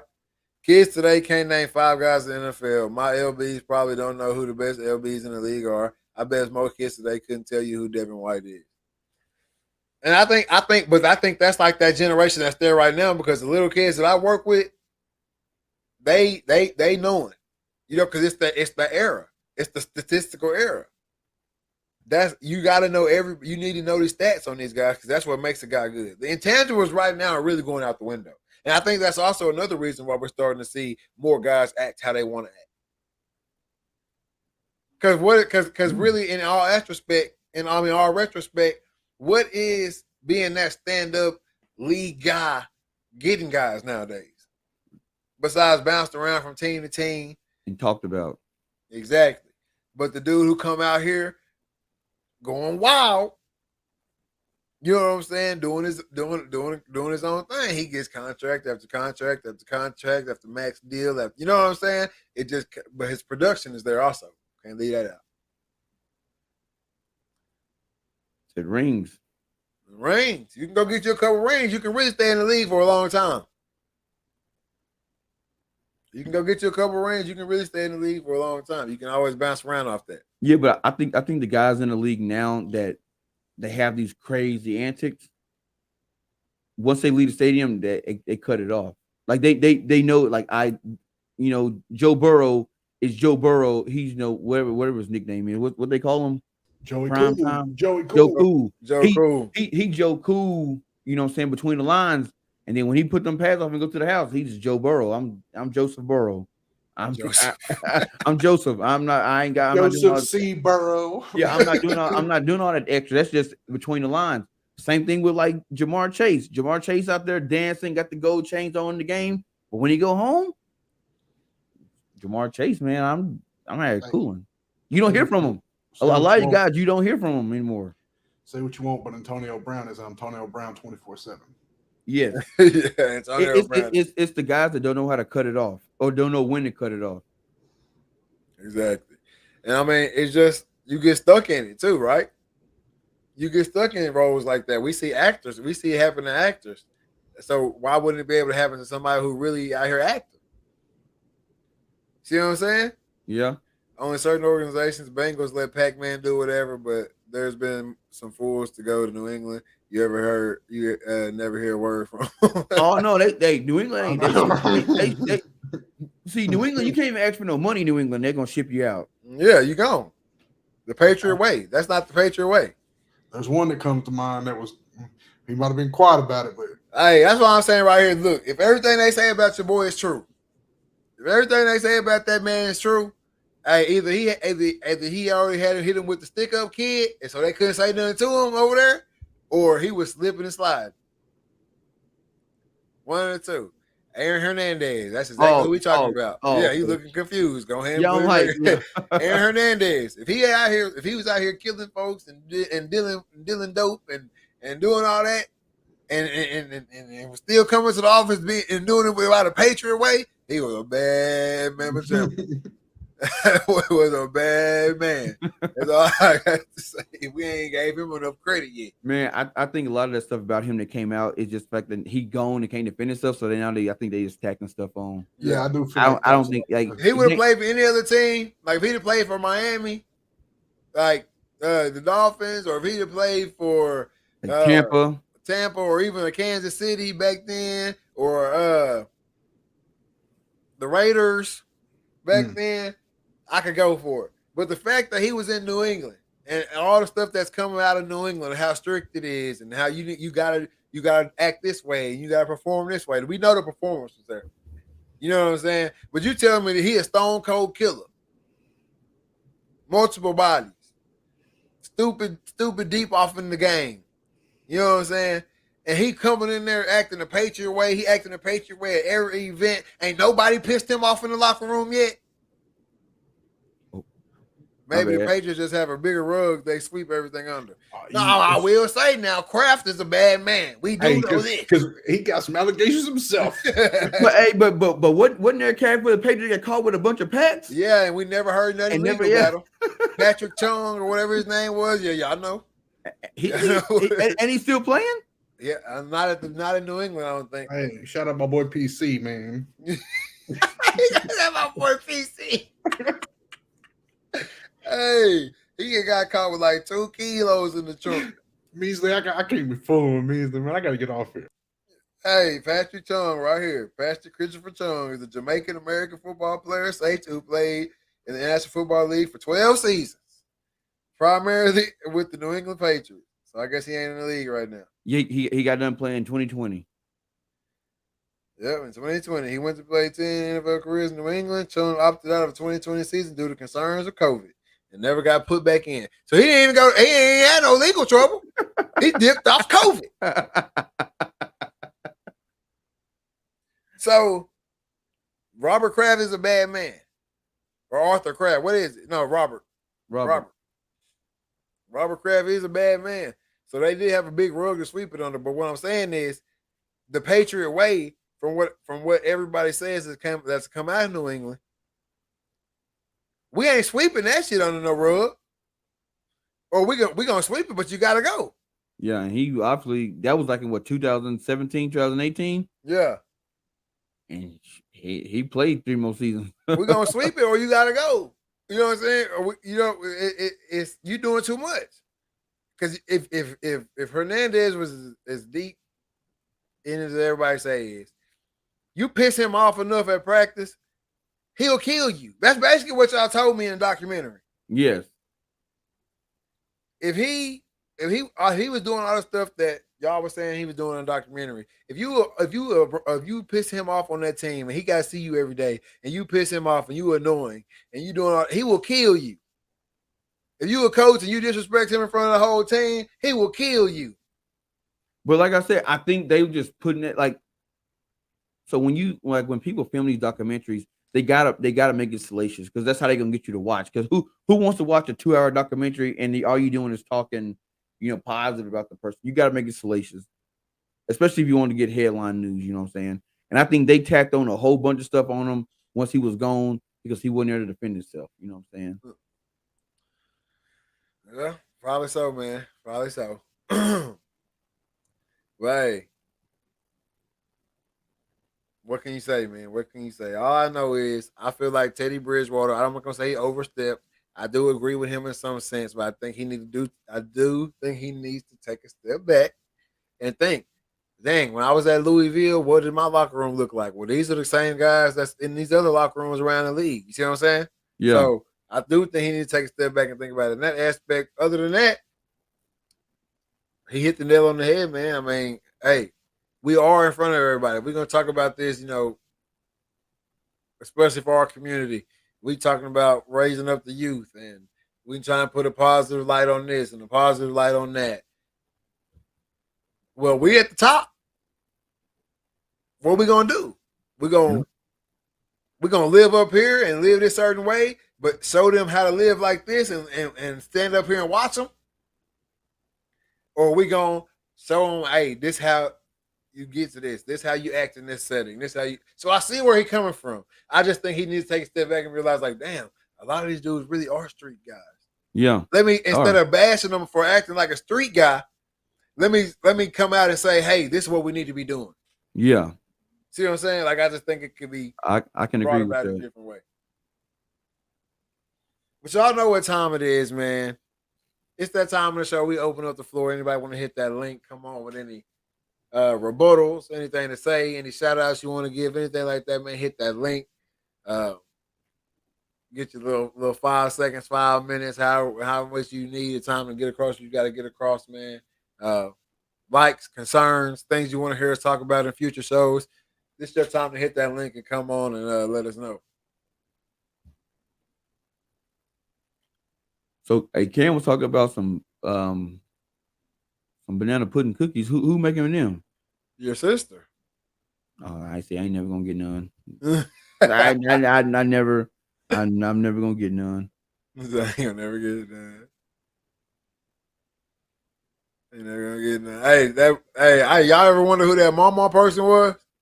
No, they never said. They said it in the private chat. They never cut the camera on. So I wonder if that was Brooke's grandma. Hey, did you bump them out or did they leave? They just left. They just left. But then they came back. That's why I thought. They dipped again.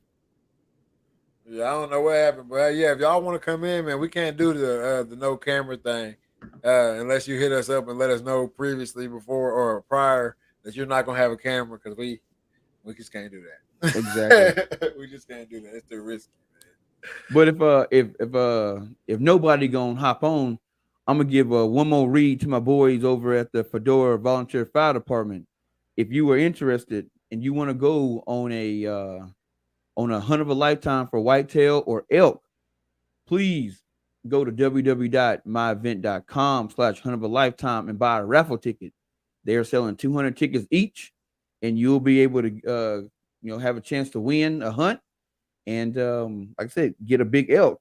So during the first read, I read you guys what the whitetail hunt was like, but for the elk, it says hunt 300+ inch elk on the rich South Dakota prairie.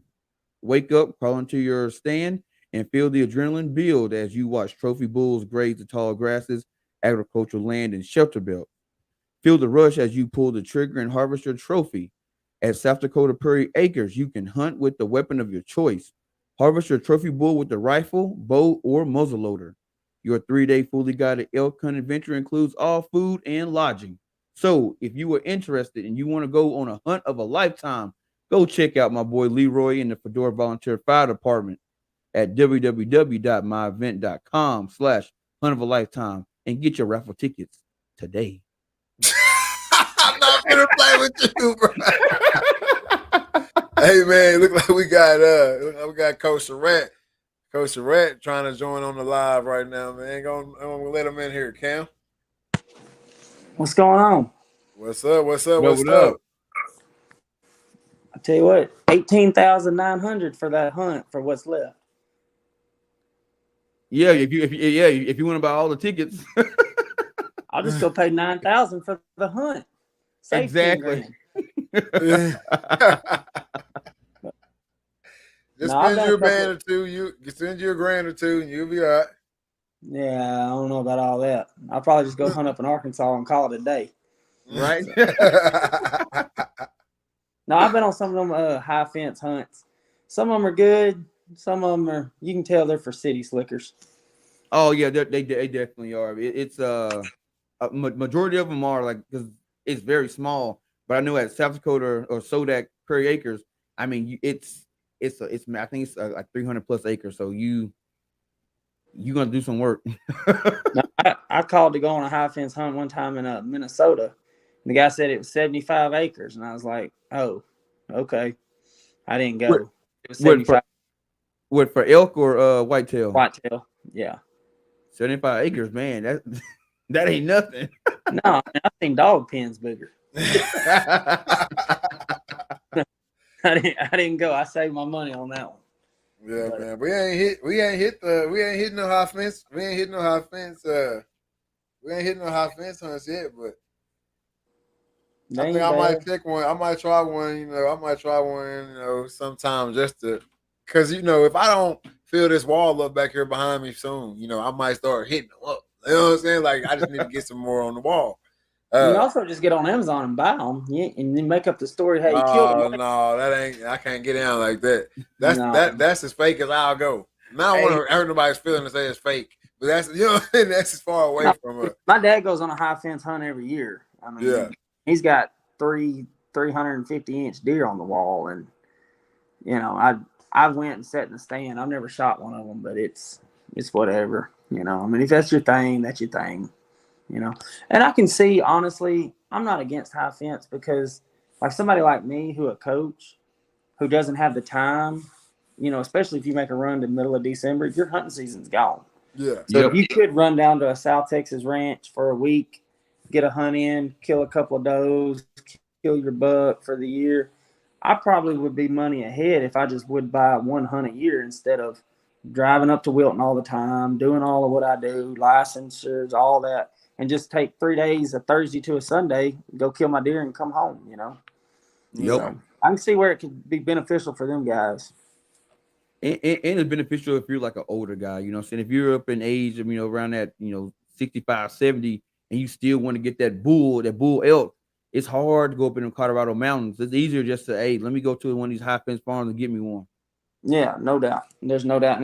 And what I like about the high fence is if you shoot it and see blood, it can't run away. You start driving around. It's gonna be in You there. ain't gonna lose it. You ain't gonna lose it. So no, I enjoyed the show. I joined in. I watched it the whole time, so I appreciate y'all joining me in. I think what y'all doing is good. And all the topics, everything. I think it's nice, and more people need to be a part of it and listen to what y'all got to say, because y'all got a different take on it. Y'all been through high school. Y'all been through the college links. So That boy Huff said, "Look out, Surratt." yeah, I ain't been on that one yet. So yeah, you gotta get over there and check them boys out. Huff and Gil do a great job for us, especially, I know they do our broadcast for Liberty Allo football and all that. So I'm thankful we got all them and everything. But like I say, I listened to y'all for really the first time tonight. So I just want to let y'all know it's pretty good listening and pretty good conversation. So glad y'all let me join in on y'all. Oh yeah, man, we appreciate it. We appreciate it, man. Hey, we look forward to getting out there in the woods with you too, man. come on, y'all bring a camera and we'll set it up. And I got some duck dog stuff y'all can do, film and broadcast that too as well. So anything y'all want, y'all just hit me up. Hey, I got three duck dogs that need to get out and get some experience. How many? You into duck dogs? Yeah, I got 2 black labs and a chocolate lab. Man, you're gonna have to talk off air. You're gonna have to figure out because I'm actually leaving in the morning to go to my trainer. So I'm gonna go you just sit missed down out up on there. the litter, man. You just Yeah, we missed had- out on the litter. Yeah, we had a whole litter. If I buy another puppy, I'm gonna have to come live with y'all because I'll be out of this house. But I told my wife all the time, if I didn't have my wife and kids, I'd buy a Labrador Retriever every paycheck. I'd work for the dog. Labrador Retriever. That's too much. I couldn't do it. Work them No. dogs, baby. No, I love them dogs. But hey, y'all keep it up. Keep up the good work. If y'all need anything, holler at me. I'll be tuning in. Most for definitely, sure. most Appreciate definitely. it. We appreciate you tuning in. Cam, get him out of here. hey, we always appreciate people tuning in. Hey, y'all saw it right there firsthand. Somebody tuning into the show tonight for the first time. And I think it's safe to say we just gained another Read Talking listener. You know what I mean? That's why we do it. That's why we do it. You see the show went a little long tonight. We on over the 2-hour mark. Go ahead, Cam. You watch it one time, you're gonna love it. You watch it 2 or 3 times, you're gonna be a top commenter. After 4, they're gonna put you to work. So you just got to be careful, man. Hey, man, that's crazy. We will be putting people to work because next year we will be hitting a bunch of archery shoots, and we're gonna need some people working them cameras. Hey, and that's something I want to talk to you about. I don't know who the cameraman was up there on that trip, but I mean, he was lacking a little bit.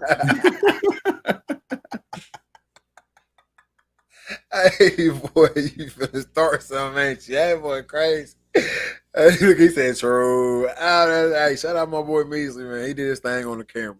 For sure, man. He said, hey, but yeah, hey, you know, it's that time of the show. I gotta know, man, mental health checks. How you be? I know you was out of town for work this week. So where you at, man, personally, where you at physically, man, and where you at business-wise? Man, like I said, personally, man, I'm good. You know what I'm saying? Been out of town for work. But you know how it is when you go to them like work meetings, like you don't want to be there, then you get there, and then you know all these speakers get up and start talking, and you kind of get that seminar high. You come home, I'm gonna change the world. Like today, I bet I did more work today than I have in a minute. That's why they send y'all to them. Hey, you get all worked up and you start meeting, you know, you get all these emails from people all the time and you never really put the face to the name, and then you finally get to meet them and it's all cool. So right now, say personal wise, I'm sitting at about an 8. Business wise, man, Dreaded Archer, man, building an empire over here, man. It's getting real busy. I got a couple things in the mail that I got to do some reviews on, some videos on, and so that's going on. Getting ready for the hunt season. Last night I drew my Canadian geese tag, which I was just BSing and applying for it. So I didn't think I was gonna get it, and I end up getting the tag. So I'll be doing some Canadian geese hunting, and just getting stuff ready for the podcast. You know, talking to a few networks. And hopefully Dreaded Archer gets picked up and I won't be selling tobacco no more.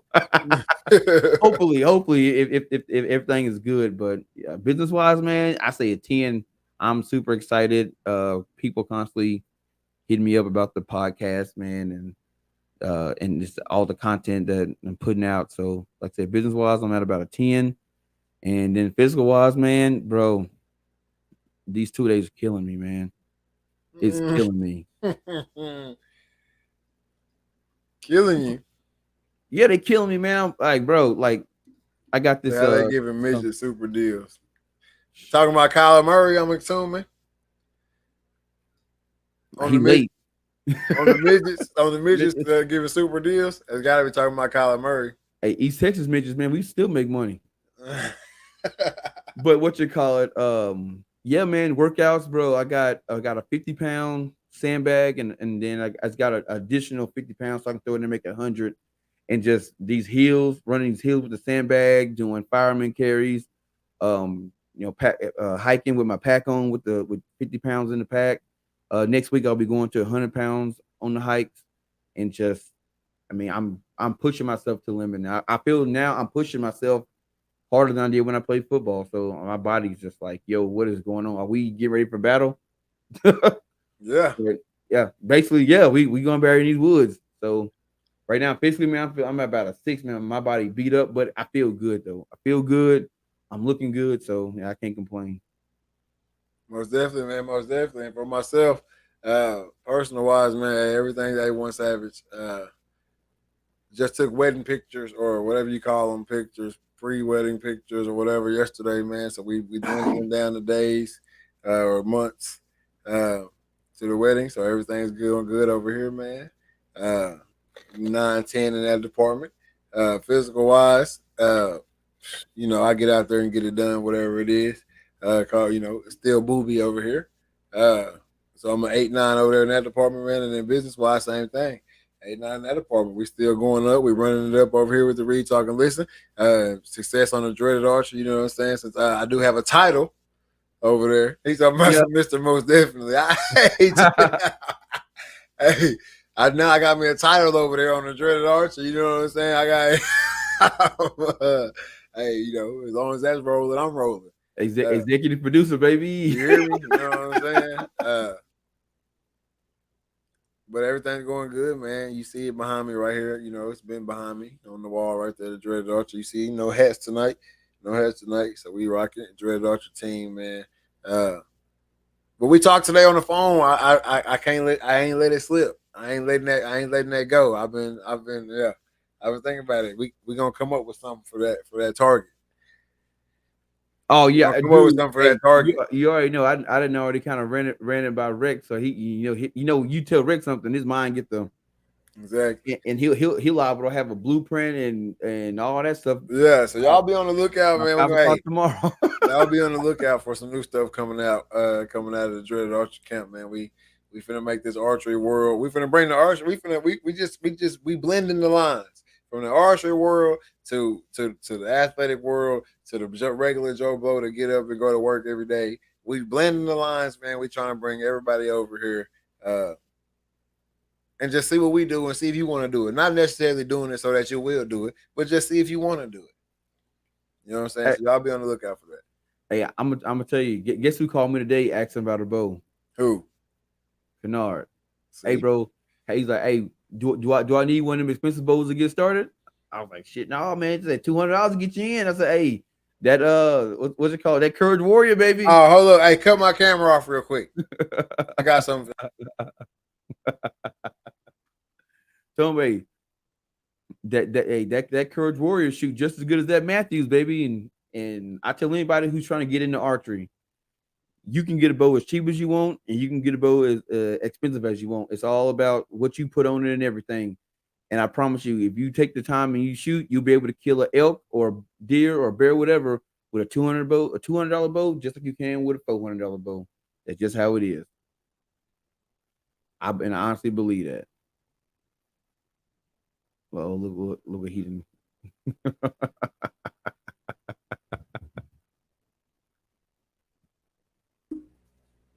Hey, right here.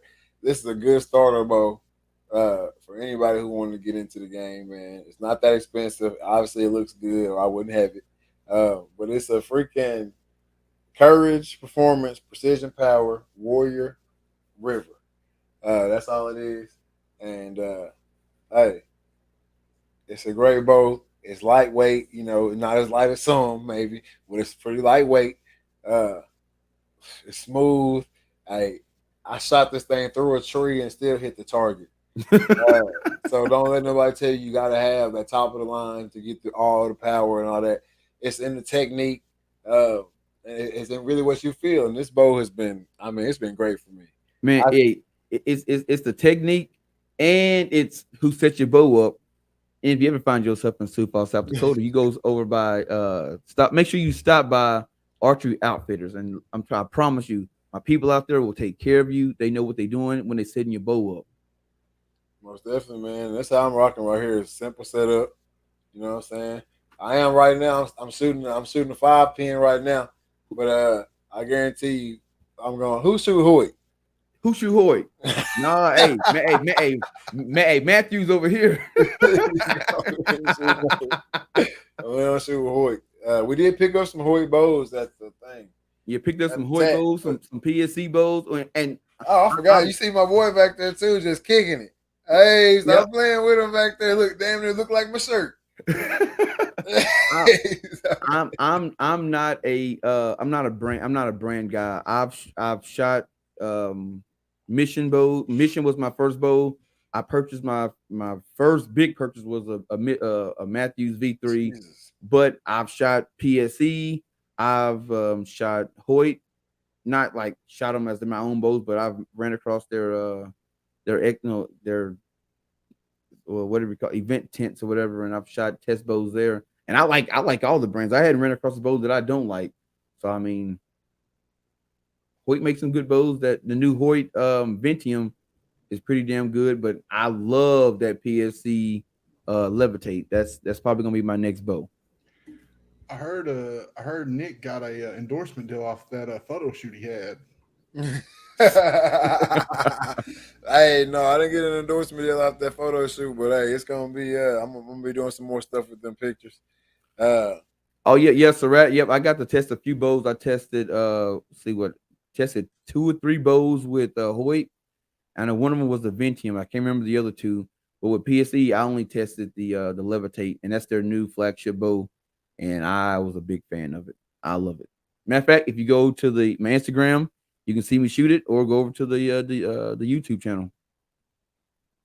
Most definitely, man. Most definitely, man. Before we get out of here, any last words for the people? Man, I had something I was gonna say and it didn't slip my mind. Invest in yourself. That's what it was. Invest in yourself. If there's something that you want to do, spend the money and do it. Like I said, we only get one ride at this thing called life. And don't sit back and just be like, I'm gonna do it later. I'm gonna do it later. I'm gonna do it later, because we don't know if you got later. So if something you want to do and you want to get it going, hey, make that small investment in yourself and start out small and build it up and do it. Most definitely, you got to do what you got. You got to do what you want to do. You know what I mean? You got to do what you want to do. I'm not saying, oh, quit your job and do all that stuff. But if you aren't taking steps into doing what you want to do, you're never going to do it. Never. Right? If we would have never put together, if we would have never went and got mics, if we would have never went and got the right computers, if we would have never found the right program, you know what I'm saying? We still be on the phone in our cars talking to each other like, man, we should put this shit on the podcast. You know what I'm saying? But instead, we 4 seasons deep. Shout out to y'all for that. Or we wouldn't be 4 seasons deep. For sure. But we started. We took steps into getting there. Oh, let's just record it and see what it sounds like. Okay, let's put it out and see what people say. Oh, okay, I think they might like it a little bit, man. Okay, now let's go video. You know what I'm saying? Like, we took steps into getting to where we wanted to be because we wanted to do this. Right. All right. Troy started hunting a lot. I wanted to hunt. I could have just kept saying, hey, bro, I got to get out there, because we get these calls now. You know what I'm saying? People say, I got to get out there with y'all. I got to get out there with y'all. But every year, hunting season come around and they see the pictures and videos, I got to get out there with y'all. Instead of, hey, man, what week y'all going out there? And we put the invitation out there. How much is a ticket? How much is a plane ticket? How much is the tags? Instead of working towards wanting to really get out there, people just saying, I want to get out there. And if you do that in any aspect of your life, you just keep saying, this is what I want to do. This is what I want to do. This is what I want to do. You're never going to do it. Nope. You got to get out there. You're going to look up, you're going to be 50 and it's going to be a wrap. And that's no offense to anybody that's 50 listening. What'd you say? I say you'll look up, you're gonna be 50 and still talking about some. I need to get out there. Nah, bro, get out there now. Do it. Get out there now, bro. Get out there now. Stop waiting around, man. That's a good one right there, man. But you know me, season 4 for me is all about the vigilance. We gotta stay vigilant, y'all. Everybody know who your kids playing with. Know your kids' friends, parents. At least meet them. Talk to them. You know what I'm saying? Have their numbers. Follow them on social media. Know what they're doing when y'all not there. You know what I'm saying? Know what's going on with the children. Know what's going on with your friends. Know what's going on with your family. And just keep everybody safe around you. And have something to keep everybody safe around you, all right? Whatever that may be. I'm not telling you to go out and get a gun. But you might have to go out and get you a taser or mace, whatever you think, whatever you deem. I promise you that bear mace gonna it's gonna do just as much damage as a gun. I promise you that. They're gonna wish you to shot them. Whatever you deem necessary to keep your family safe within legal parameters. That's what you need to do. But with all that being said,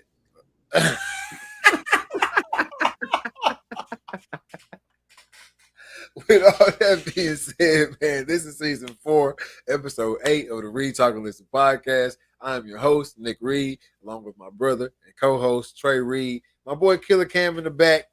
We are out. Peace.